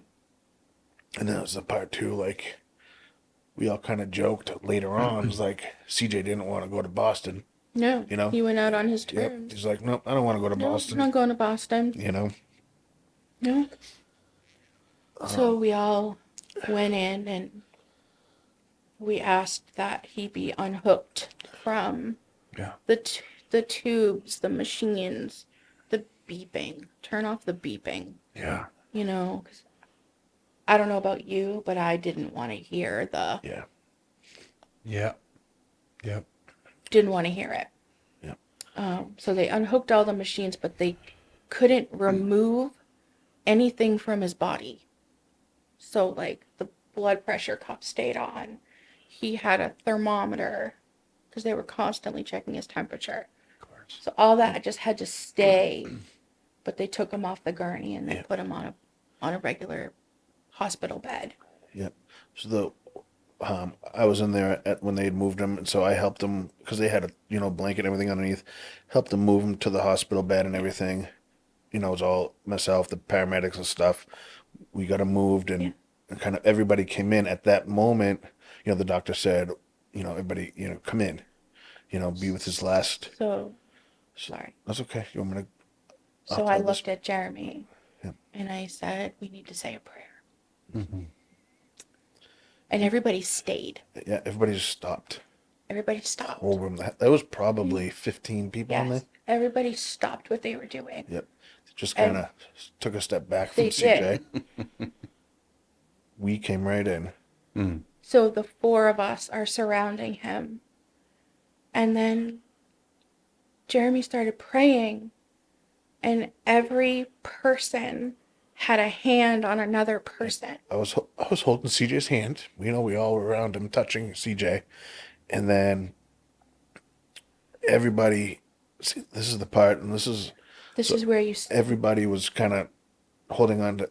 It was all around him, We were all touching connected everybody. to him. And I'm not good at saying prayers in front of people. Now at You that know what I point, mean? you're just, And so that's the Holy Spirit. Just, they had asked for a priest, and he wasn't going to be there for like another 3 hours. Right. So they said, she asked if I could say a prayer. So immediately, without even thinking about it, everybody, and honestly, I have no idea what I said. I don't, I don't know what I said. And to me, thinking, right now, it's like that was the Lord through me. That was not me, physically me. That was God speaking through me to everybody in that room. and you said everybody had a hand on someone else. Yeah. The four of us all had a hand on CJ, and then, the nurses had hands on our shoulders, or the paramedic had their hand on the nurse's shoulders, and we were just all connected to him, one way or the other. It's kind of like for me, it was a blackout moment. The only thing I remember about that, I remember going into it and just kind of looking at everybody. Everybody's ready, prepared. I remember one of the paramedics took his hat off. Yes. Don't remember anything except for at the very end. It's almost like I woke up or like come out of it and I said, oh, and, thank you for all these doctors and paramedics, and please, give them comfort, and we pray for them, the great job that they did, and amen. And everybody, but I honestly at all cannot remember what I said at all. Well, geez, Jeremy, I hope you were theologically accurate. And I don't know what I said. Probably, since it was God through you, I'm pretty sure you were accurate. Yeah. And so, And like you said, what a witness, because they're probably feeling terrible for you, but also, when you're in that line of work, you feel like a failure, even though but you still don't know.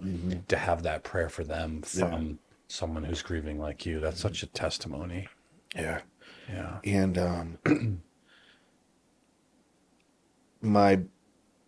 I'm always been this way. Like, my biggest thing was I wasn't worried about myself. I was trying to comfort everybody around, Yeah.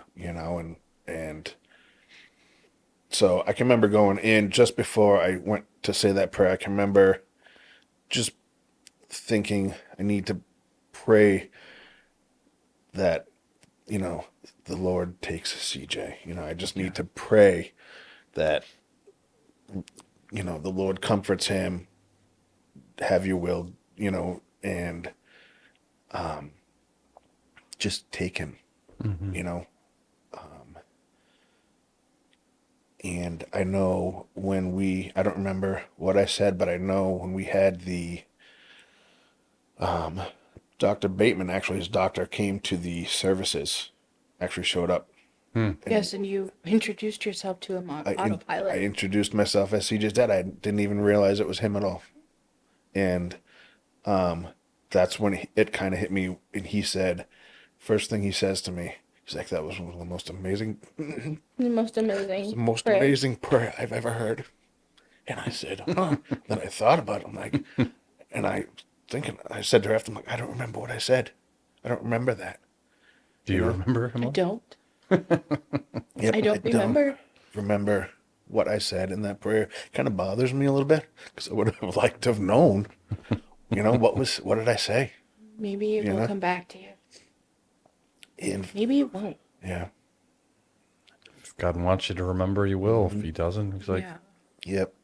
Well, And that kind of part, that really hit me. That's when I knew, like, the Lord spoke through me big time. And I think, I hope. well, that's like a moment like we were talking about earlier where it's not just a crutch or if it really was, unless you're delusional, in the moment like that, it's going to shatter. Yeah. Unless you truly, you got something wrong with your brain. Right. But just the average human being in a moment of crisis like that, you can't pretend. Yeah. You can't trick yourself.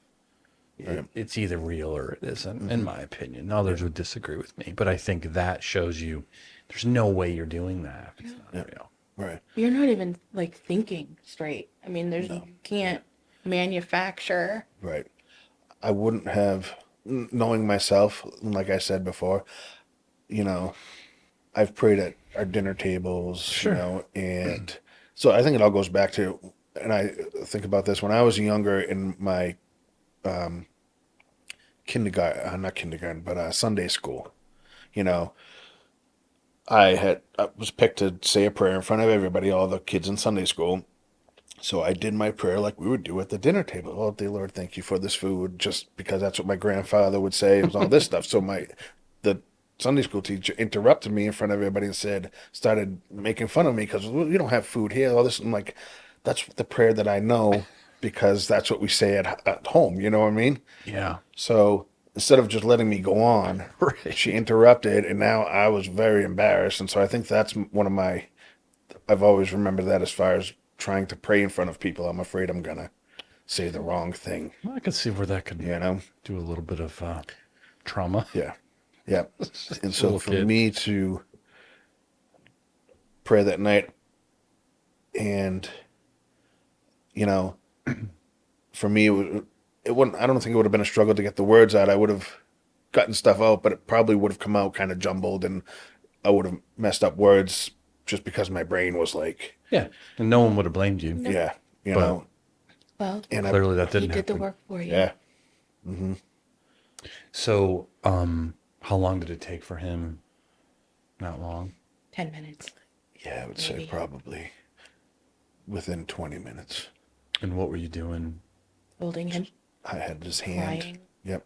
Just It talking was to just him. the four of talking you at to that him. point. Yep. Yep. Just Yeah. 5. Five of us, his Oh, aunt. the aunt. Yep. Yeah. Yep. Just talking to him, crying, touching him, rubbing his head, putting our fingers through his hair, just looking at him, He was definitely, he was at peace. You could see that on him. Mm-hmm. You could definitely see that on him. He was at peace. And we all talked about that as well while we were there, Yeah. He was free, Finally. Yeah. Had no pain anymore, No. And even though it was like 15 minutes or however long it was, it felt like an hour, which was awesome because I don't want to say it was good to have that time with him because nobody wanted that type of time with him, but it was just good to have no machines, no nurses, no people, just us. Just us. Not even talking to us, just with him. We were just with him. Yep. And I had my head on his chest. yep. You know, I wasn't even there looking to see his last breath or to hear his heartbeat. To me, that didn't matter. I didn't, in that moment, that whole time, from when his heart was still beating to when he was passed away, I didn't know, I didn't know. I mean, physically, I couldn't tell the difference at all. At that moment, he was just still him just there. You know what I mean? And then they're down there. And then, once the nurse came in and, checked his heartbeat and officially declared him at 4:05 a.m. on December 29th. Dr. Bateman. Yep, Dr. Bateman came in. 4:05, December 29th, 2023. They officially declared him. That's very shocking because, the last time you saw him, he was fine. I Yeah. mean, It was 2 Dealing days. with his- It was 2 days. 2 days prior to having Christmas with him, with my mom, my Aunt Penny, yeah. We went to the Boynton. Went out to the Boynton for dinner. Mm. He was He was- excited about his gifts. We got him a Celtic shirt. Yeah. Yep. And we got him some his hot sauce making kit. He had a hot sauce making kit, That was from his mom. and so that we had him that Tuesday. That Wednesday, he made hot sauce. All day long with his Yep, mom. with his mom. He made And all these different kinds. so she, that next day, Got to try them. yeah. Well, that Taste next test. day was, he did that with his mom. The next day, he's in the the hospital. Yeah. And then that following morning, he's gone. And Right. so So it's not. It's there's had to been so much shock that sort Yeah. of just had to wear off the little by little. right, the progression through the night, going into the hospital, he just had a little fall. He's okay. To To that. by midnight, them doing chest compressions. Yeah. You know. So what was the rest of the night like? Do you even remember her morning? You go home and are you just numb We stayed with him for till they? Probably like 2 hours. 2 hours At after. least. We stayed with him. Yeah, for 2 hours, just And the hospital was great. They brought us Yeah. coffee and just let us yeah, sit with him and be with him. What kinds of things did you talk about? just We had other people arrive. yeah. We had some, So, but while we were there, we talked about him and just some of the silly Yeah, moments, silly and moments. kind of like, can't believe he's gone. Everyone, would come in. I was like, I just can't believe he's gone. Just it still hadn't hit us, and it was still numb, Yeah. and it still hadn't set in. It was the shock, and it was just like, this isn't real, Yeah. And then the priest came in as well, finally, and so we talked with him for a while. He was great as well. Yeah. Good. Good. And then it was kind of towards the end, we had some of her parents showed up and stuff, and we were all kind of around, and it had probably been like 3 hours or so. And Yeah. he was starting to turn, he was starting to get cold. to get cold and turn blue. Yeah. It was time. Yeah. So we're kind of Yeah. like, okay. And then her and I, we went home, and by We that time did. it was about 8 o'clock, I It think. was, and 8 a.m. before we left, we had talked about funeral arrangements, and Yeah. we were going to meet them later in the day to talk about things. And Yeah. then we went home. Yeah, we went home. I sat on We the sat on the couch couch, all day. and Going through I pictures. Yeah. needed some time to myself while we made all our phone calls. Yeah. Yeah. Let tell the let family. know and You know, stuff. there were. I did that at the hospital. Yeah. I didn't. I didn't. I waited. Because nobody knew a thing. No. Yeah. You know what I mean? My mom and Did you have anybody that you could kind of now call, like relay a I little did bit? that. Yeah. I did You that. did that with your family. My mom was Yeah. my relay. Yeah. Yeah. Siblings and Yeah. Yeah. yeah. I mean, our combined families are quite large. Right. Mm-hmm. Yeah. And so my mom reached out. So, in that morning after and stuff, as on the couch, I'm getting messages from, cousins far away and, close relatives and everything. Did that feel good, or did that feel just keep opening the wound? I mean, I'm so thankful that they all reached out, but at that moment, what? Oh, I'm agreeing with you. Oh, yeah. There was no responding. Yeah, at that moment, I don't want to say it was annoying because I'm so thankful that they're Yeah, reaching out and everything, but course. at that moment, I just didn't want to have anything to do with Yeah. outside world at all whatsoever. You know what I mean? I was just on the couch, looking at all his pictures, going through memories in my brain, Yeah. just processing everything, and then ding, ding, Well, messages like that make it a little bit more real. Yeah. People know, the world knows, Yeah, and here we are. right. I turned my phone off. Did you? I went upstairs, and I just remember crying, and I just remember how bad it hurt. Yeah. It was just painful. Yeah. Yeah. And that's the same thing when I was in the hospital when they were doing chest compressions, and I went off. I didn't cry in front of everybody at the hospital. I went in the corner or I'd go down the hall and I would just lose it, like Yeah. bawl my eyes out. And I've had, loss before, but this loss was, you're sad for the losses previously. This cry was a pain cry. Like I've never had a pain cry like that before. And it hurt. Yeah.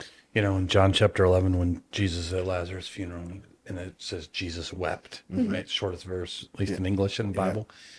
If you study the word wept, it means sob. I think we see weep or like you guys are kind of doing right now. Yeah. But and then it says he groaned deep within his spirit, and there was just this like I think what you're both describing, he just lost it. Yeah. And it's like that's why I share it a lot at funerals and memorial services, because it's like he didn't lose it because of Lazarus. I mean, it was, but he knew he was going to raise Lazarus from the dead. Yeah. I truly believe he lost it for like your room, the rooms that death is just going to cause so much pain, and that's why he came, is to get rid of that, is to die so we don't have to. But it was like his enemy. He just felt it at that deep, that within your spirit pain that you describe, Emily. It's like, that's exactly what it is. It's just pain, and it's not like pain like, oh, I hurt my knee. It's like it works so much worse. It's like a soul pain. Yeah, exactly. That's a good way to describe it, a soul pain. Exactly what it is. Yep, exactly. Yep. And I remember being downstairs on the couch, and I can hear her upstairs crying, and you're trying to decide, should I do should I something? go upstairs, Let her go, just leave her be, and even if, I wanted to go upstairs and be with her and console her, but at the same time, you had your own deal going on too. yeah, and I wasn't, at that point, I wasn't crying and all that. I was still pretty numb. Yeah. I was, just the process part. This is kind of my processing everything, Looking at pictures. all that stuff. Yeah. And I really didn't really cry too much from the hospital until we started the services and stuff. And I really cried real hard again. We had his I don't know what you would call it, the After the funeral, get together here We had a downstairs in the church. Yeah. And and I met you there and we prayed, and then I went into the bathroom. I said hi to all my family and stuff. I went into the bathroom downstairs to change, and I lost it again. Were you expecting that? Nope. You didn't go to the bathroom all. like almost when you have to throw up. Like, Right. I guess gotta Nope. go. Went in there to go get changed, Yeah. and I got in there, and it just and I was not expecting. So you it. feel like how much time went by between his passing and the services? Was it a week? Was it He passed away a couple days? he passed away on a Friday, and his wake was Thursday, and funeral was that following Friday. Okay. So So you went through the wake. You mentioned it with all the kids coming. It must have been a pretty big wake. it was That was a hundreds lot of of people. I always tell people you want nobody to show up at your funeral because it means you Yeah. outlived them. The younger, the more Right. tragic it is, the Yeah. more people are there. There were- But what was that like? I mean, it's exhausting. Yeah. But was it comforting to know, like, man, look at the impact he made in 14 years? Yes. Or was it like, please get all Yeah. these people out of here? And so no, it was wonderful because Yeah. we couldn't get any information out of him ever. Yeah. So to see all these people that came in that just loved him and how many souls he touched. right.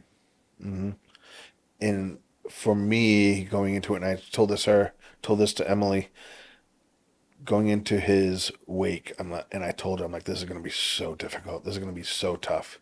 Going into it, I'm thinking of how I'm going to be feeling and how everything's going to be. And when I'm there, none of that happened at all. What I thought when I'm there, I think I'm putting up a front, pretty much. Yeah. Sure. You know, we talk about it in grief share. Some people have the inside and the outside Yes, grief, internal and external internal grieving. grief and external grieving. And so when you get me around people, I'm an internal griever. I don't show it.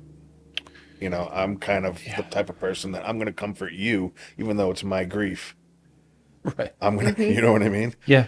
And Yeah. so the whole you know, his whole, you know, hey, you know, I'm Jeremy, I'm CJ's stepdad, and all this kind of Dad. stuff. CJ's dad, yeah, I'm CJ's dad. Yeah. And, you know, I'm like, this is Emily, CJ's stepmom. Mm-hmm. And that's how I was the whole time. I was like a zombie, you Yeah. know, like a zombie. It was And truly exhausting. it was Was very, it a 2 hour it was wait very, that lasted probably 4. long. It Oh, was a Yeah, it was, 4 it was hour scheduled wait. for 4. yeah, it was long. And Too it long. went. You probably needed it that I long. mean, Yeah, If you were to do 2, right. you would have had to stay. Yeah, because it was a Right. pretty big line. And it Yep. It was a nonstop. Buma's, right? Yeah, It was. yeah, Yeah. yeah. And so then the next day you do a service at the funeral home, or service. We had it at At the Yuma funeral as home. well. yeah, Yep. yeah. And so we did the whole So you're service. kind of still putting up that sort of like got to get through Yeah, this. Yeah. exactly. We're in that mode. Tired from the day before. I almost wonder if there's a little bit of like subliminal inside. I got to stay strong for CJ. Like you know he's not there, but you know what I mean. Like Yeah. it's just still kind of for him, and we're gonna do this, and we're gonna do, or in my family we're gonna Right. do this, and then you get to the bathroom later on, Yeah, it's over. right. I there's think no that was more kind of of the that. release Now you point. can feel. You know? Yeah. Yeah, And so for me, like it's, you know, putting up a strong front for my family, yeah, you know, and, so, you know, some of my friends and, you know, CJ had some of his cousins there and the younger kids and just being strong for them. I'm more of consoling them, you know, sure, and, you know, putting on a smile, even Yeah. though inside, obviously, you know, I'm just like, yeah, you know, yeah, and so it was tough to be in that mode, I guess you'd say, or putting up that front. It's exhausting for such that long time, you know, going up, you know, I what's that? A headache so bad. yeah, well, I mean, it's just like it drains you. Did you use the bathroom, the family bathroom, or were you in the men's room? Did anybody No, come it in was while the you were? men's- when you go in, it was the one on the left side downstairs. Yeah, so you could lock it behind you. I didn't even lock it. I just went in. I was going to change. Yeah. And then, you know, at that whole point, like I was in there for a long time, crying, But nobody was in there with bawling you. my eyes out. Nobody was in there, and there was a few people I was Did you hoping. notice he was missing, Emily? I didn't actually. There was a few did. people who I was hoping would come in, you know, just so I could talk to them. Yeah. But and then eventually, once I got a hold of myself, and you know, was getting changed, my cousin Tom came in. And he kind of looked at me, and I'm like, yeah, I've been bawling my eyes out in here. He's like, yeah, you know, so then him and I talked a little bit, but it was just kind of, I was kind of like past the point of, you know, I'd gotten it all out. I think you needed that time for you. Yeah. Yeah. Yeah. Yeah. Wow. And so it was, you know, that, to me, that was, like, totally unexpected when I walked in there and did that. And it was so quick. Just to go in there and kind of like just lose it like that. I was not expecting it. What were the next like month or two after like? No. Yeah, it was, you're still kind of you're still numb, Yeah. but, and you're still kind of like, you know, is this still real? Did this really actually happen? Did it happen? You know? And do you have to like clean his stuff up and all that stuff? I mean, I know he lived in both places, but he obviously had a lot of. Yeah. First of all, he had a lot of stuff like any kid. But Yes. then he has to have stuff because he has a disability. I still have his jacket on the couch next to me, you know? I sit there, I'll curl up to that, or just because lifting him up out of the car with his jacket, that's what I felt on my, you know, when I would feel that. So for me, I just kind of hold that, and He was always wearing it. yeah, he's He always had wearing that his jacket. green fleece jacket. So I still have that next to me. There's stuff in his room that, I mean, there's still clothes. Yep. we had given him some posters to put on his wall at his mom's house. So she had got those done. That was after did we give him those for his birthday? We gave him those for Christmas. And she had put them up, framed them and put them up. And so his room at his mom's house has his computer, has his everything. Has his everything. Everything in it. Still. You know, stuff that we gave him to. He had Yeah. his shelves. So it took me a long time to go in his bedroom, go over there. His mom invited us. You went in way before I did. I actually went in the day of his funeral. And I went in with her and I went in with his aunt. And we opened the door and walked in, and CJ was a Star Wars fanatic. Loved Star Wars. And he had this alarm clock. And we walked in his room and the alarm clock started going off. You know, it's the middle of the day on a Friday. Yeah. Wow. There's no alarms. He's at school. Yeah. They all So started it was laughing. very weird. So we started laughing. We were like, CJ, like, what are you doing? Well, another joke. Yep. They don't seem to stop. And so, Yeah. so they were able to go It in was and stuff. cool. Yeah. You know, I couldn't go in there. So I've only been in his room at his mom's house once since. And it was a while after. It was probably 3 months, 2 months after. yeah. And going in there, I'd seen his stuff in there before. They had just moved to a new house, probably a month previous to him passing. Yeah. So I'd been in his old house, been in his room. Now at his new house, I've been in a couple times. Going in there, looking at all the stuff. It wasn't so much like, it was all cool just checking out the stuff. But it was when I went, the only part that really got me is his wheelchair, because I'd have to, push him or whatever in his wheelchair. When I grabbed onto those grips, and then just that brought a lot back. Yep. Just that feels like, and I'm like, this is that feeling I've always had of pushing him in his chair or maneuvering his chair, and it was just that feeling. That feeling really hit me compared to everything else that was in his room. His bed, his pillow, everything. That handle grip on his wheelchair was the one thing that I didn't lose it, but choked me up. Just that feeling of his wheelchair handle grips. All the other stuff I thought was awesome in his room. I loved going on and seeing all those little trinkets, everything. Yeah. Brought you back. Yep. And so, What was your walk with the Lord like during that numbing months after time, prayer life? it Brought was- us very close to the Lord, actually.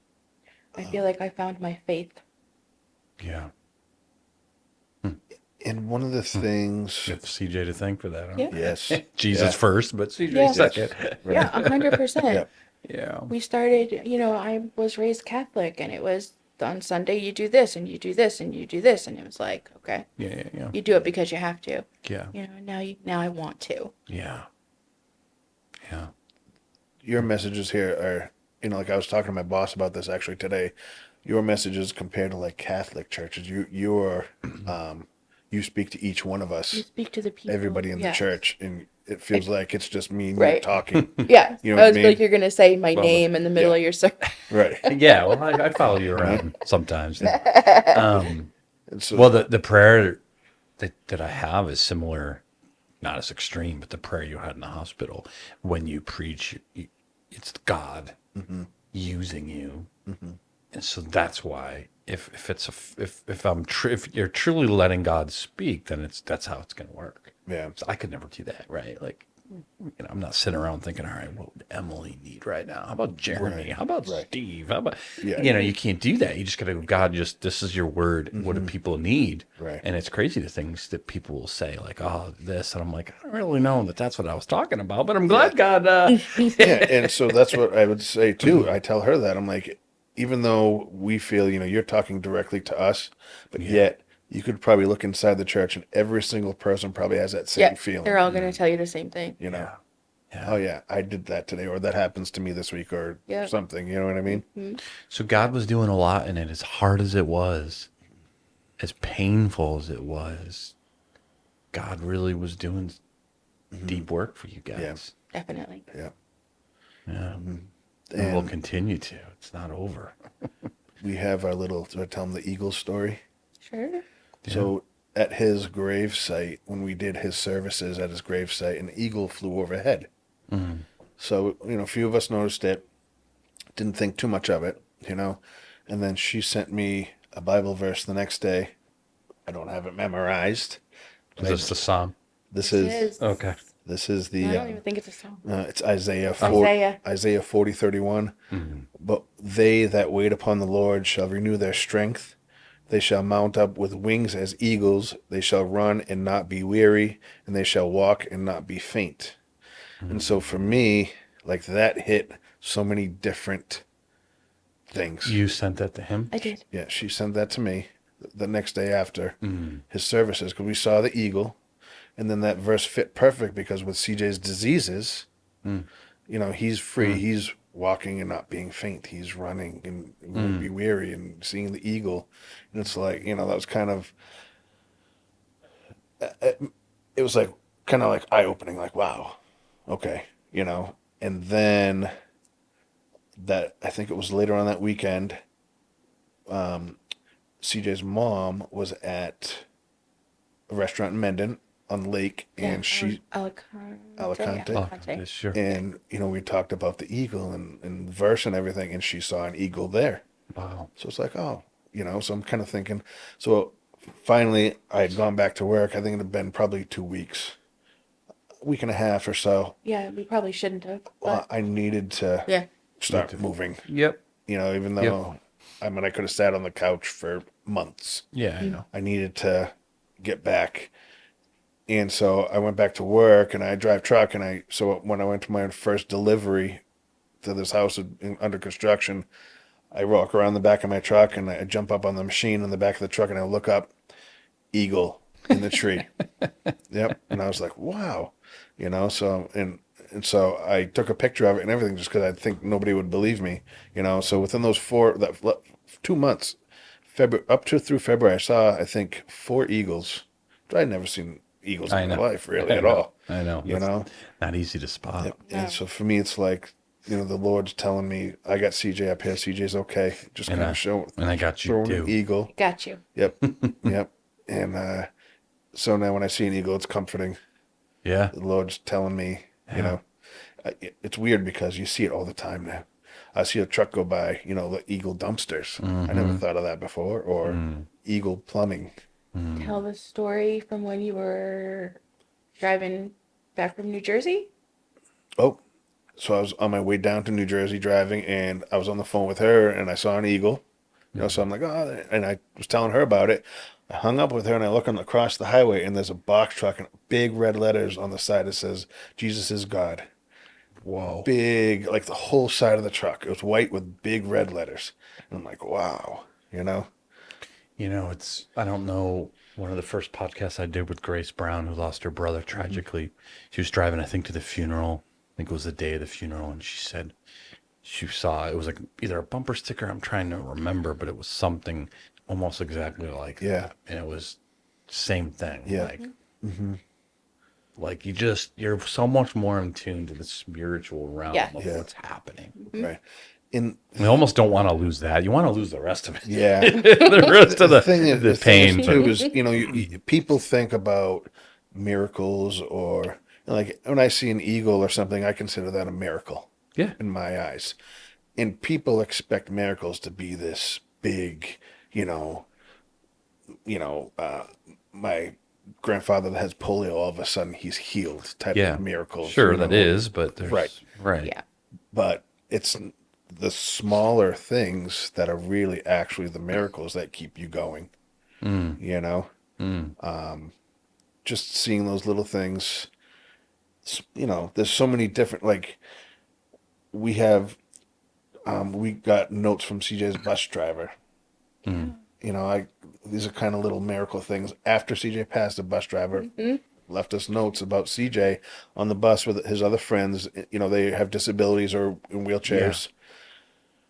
He would talk to his friends on the bus, and then, one of the kids was like, "Oh, I always wanted to play football." you know, and now I can't play football or anything. You know, CJ kind of, this is the teacher wrote us, the bus driver. Yeah. CJ says, well, you can still, Yeah. you can Well, why still not? join the team. Why not? You could do the water boy or write down the stats and all this stuff. And that was kind of his mentality. And it's like, that's stuff that his parents never heard of. Yeah. Because he would never tell us that. An encourager. Nobody from school ever said anything like that. Yeah. So to get these notes later on of, you know, these stories of CJ, you know, I look at those as little miracles too. You know? Yeah. He Yeah. raised a good little boy. Yeah, he was very good, He's a good boy. well-behaved kid. Yep. So now you're almost, well, you're not a year, but you're 9 9 months. months. 9 months. Yeah. So what has God been doing now that you're kind of, you know, you're still carrying a huge hole? You always will, Yeah. but time gives a little bit of perspective. What do you think he's doing in it? What has he done? Definitely, I know, especially with Grief Share as well. We started doing Grief Share, but I've definitely been, I don't know when I say feeling healed, but I've definitely been doing a lot of healing. And what's been really good for me too is I've been really concentrating, really try to spread the word and get other people to come Well, to you're church. talking to your boss and I was talking to my boss. We have friends Which at our we've done. campgrounds. You know, my mom just joined. yeah, My Yeah. brother. Glenn. Yeah, Glenn's Yeah. gonna get baptized. Yeah. Yeah. That's a secret. It's a secret right now. Well, Edit. Stevie can have time. Well, no, this will go out. Yeah. it'll How be long is it later going to on. be a secret? Right. 'Cause Right. This is you got at Yeah. least 3 or 4 weeks. And so we have our friends, our friends at our campground. So we got a campsite, a seasonal campsite. We really did it for CJ to be able to get around, and he knows people at the campground. Yeah. Yeah.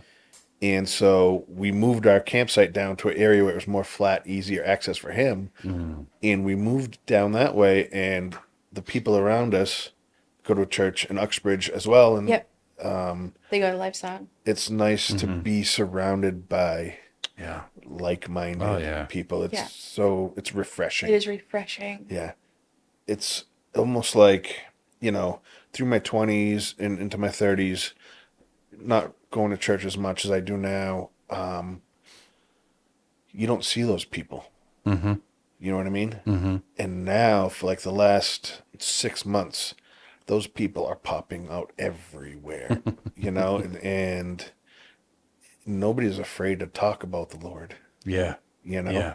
It's not something that, you know, I don't shy away from at all anymore. You know, as before, it's kind of like, you know, oh, I believe, and you know, this and that, but it's not like, you know, it's kind of like, who was it that denied Christ? What was it?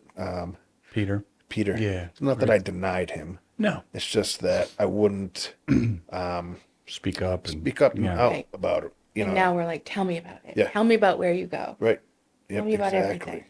And it's like, I'm just want to pick people up and just drag them to church. You know what I mean? It's like, just show up. Come on. You'll Yeah. feel You know? better. Yeah, you'll feel Well, you've better. also sort of earned in people's minds, perhaps, the right, if they know your story and they know what you've been through. Yeah.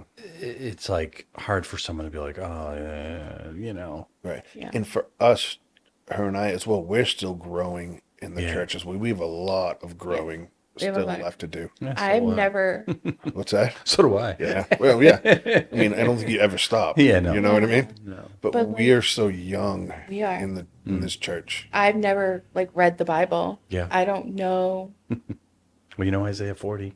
I do. Yeah. But that's something, you know, that I want to explore. You know, I want to join a small group. I want to, Yeah. you know, I want to grow my faith, you know, as Well, much Grief as I Share, believe. I know it's not a small, like a Yeah. typical small group, but Yeah. yeah. Right.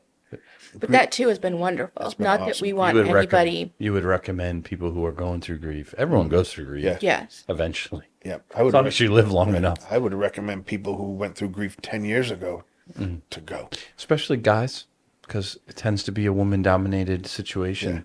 I think Guys like to be like, hold everything in. We're strong. We're tough. Your internal Yeah, grievers. internal grievers. That's what we do. We're strong. We're tough. Yeah, we have I to don't cry. self-medicate. And Yeah, but that really only affects you in the long term. of course. You know what I mean? Yeah.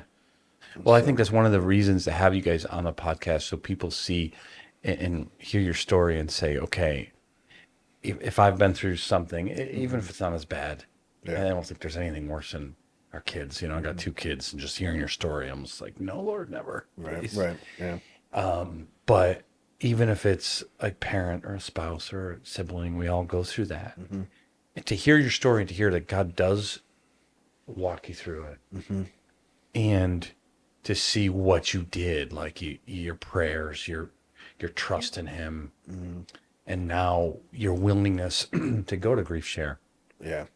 And when we first started, Emily was going to go to Grief Share previous. I was. I didn't really want to go because I'm like, You're a guy. I don't need to talk to anybody. This is my third. Yeah. I don't need to talk to anybody. I'm fine. My Yeah. third. My third round Yeah. and I'm finally going. Right. The first one was right after CJ passed, and it was, I think they Too were soon. 6 weeks in. It's almost, yeah. You know, It's almost too much. and then it was just, I just can't even. Yeah. Like, I know probably eventually I'll want to, but right now, I just can't. Yeah. I don't have energy Yeah. to do. Like, I barely have energy to go to work every day. Yeah. I don't have energy for anything else. Like, just that is a struggle. Yeah. And then I signed up for the one in the spring, and my gallbladder decided it wanted to come out. So that happened, and then I had to have another surgery after Complications from that, and I had got an infection, and it just wasn't. Kind of like a few weeks had gone past where she would have missed a whole bunch of it. Yeah, and it just wasn't. Wasn't right It at wasn't that time. right. And so then It wasn't by the right. time it was right, I decided, I'm like, okay, Yeah, I'll go. It's like, we're gonna go, And and we, Yeah, we it's- are, and it's it's good. it's helping. Not that we want to be around.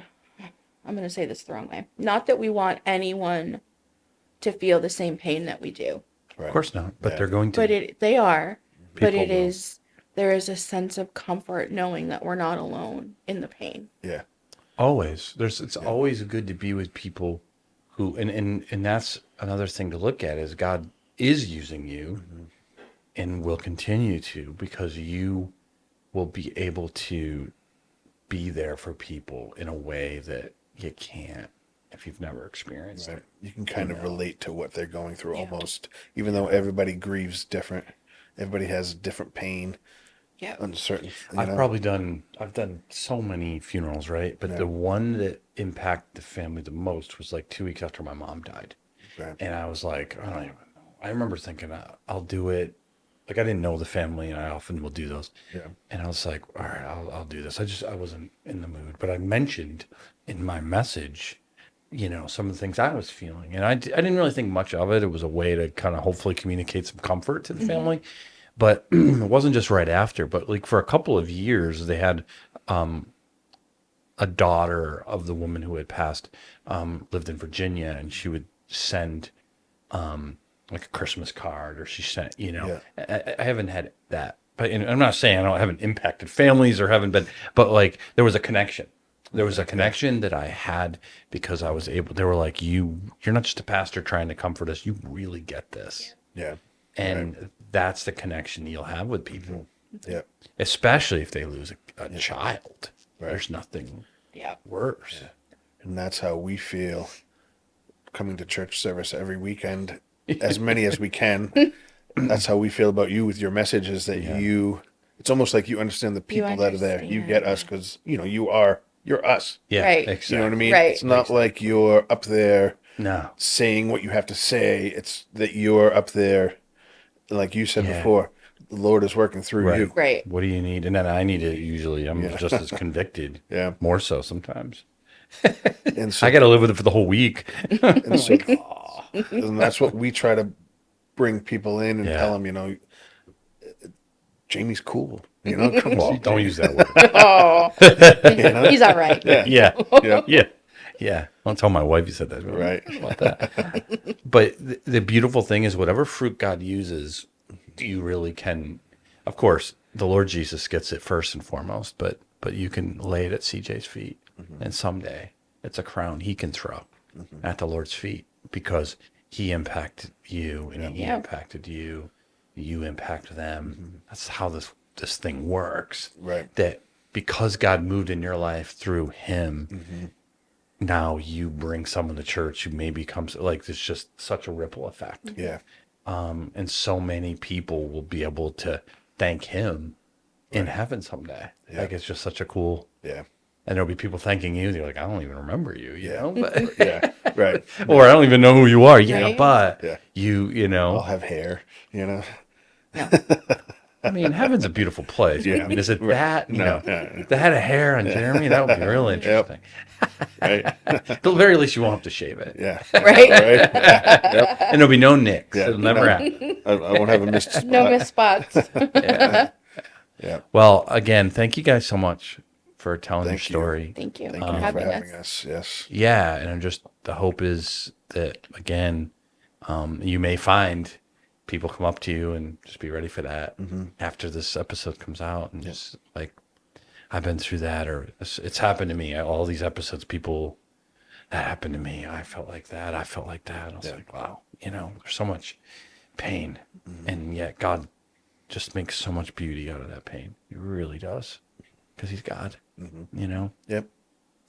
So thanks again. Appreciate it. And can't wait to Thank see you. continue you. to see what God does in your story. Us too. All right. And cut. So when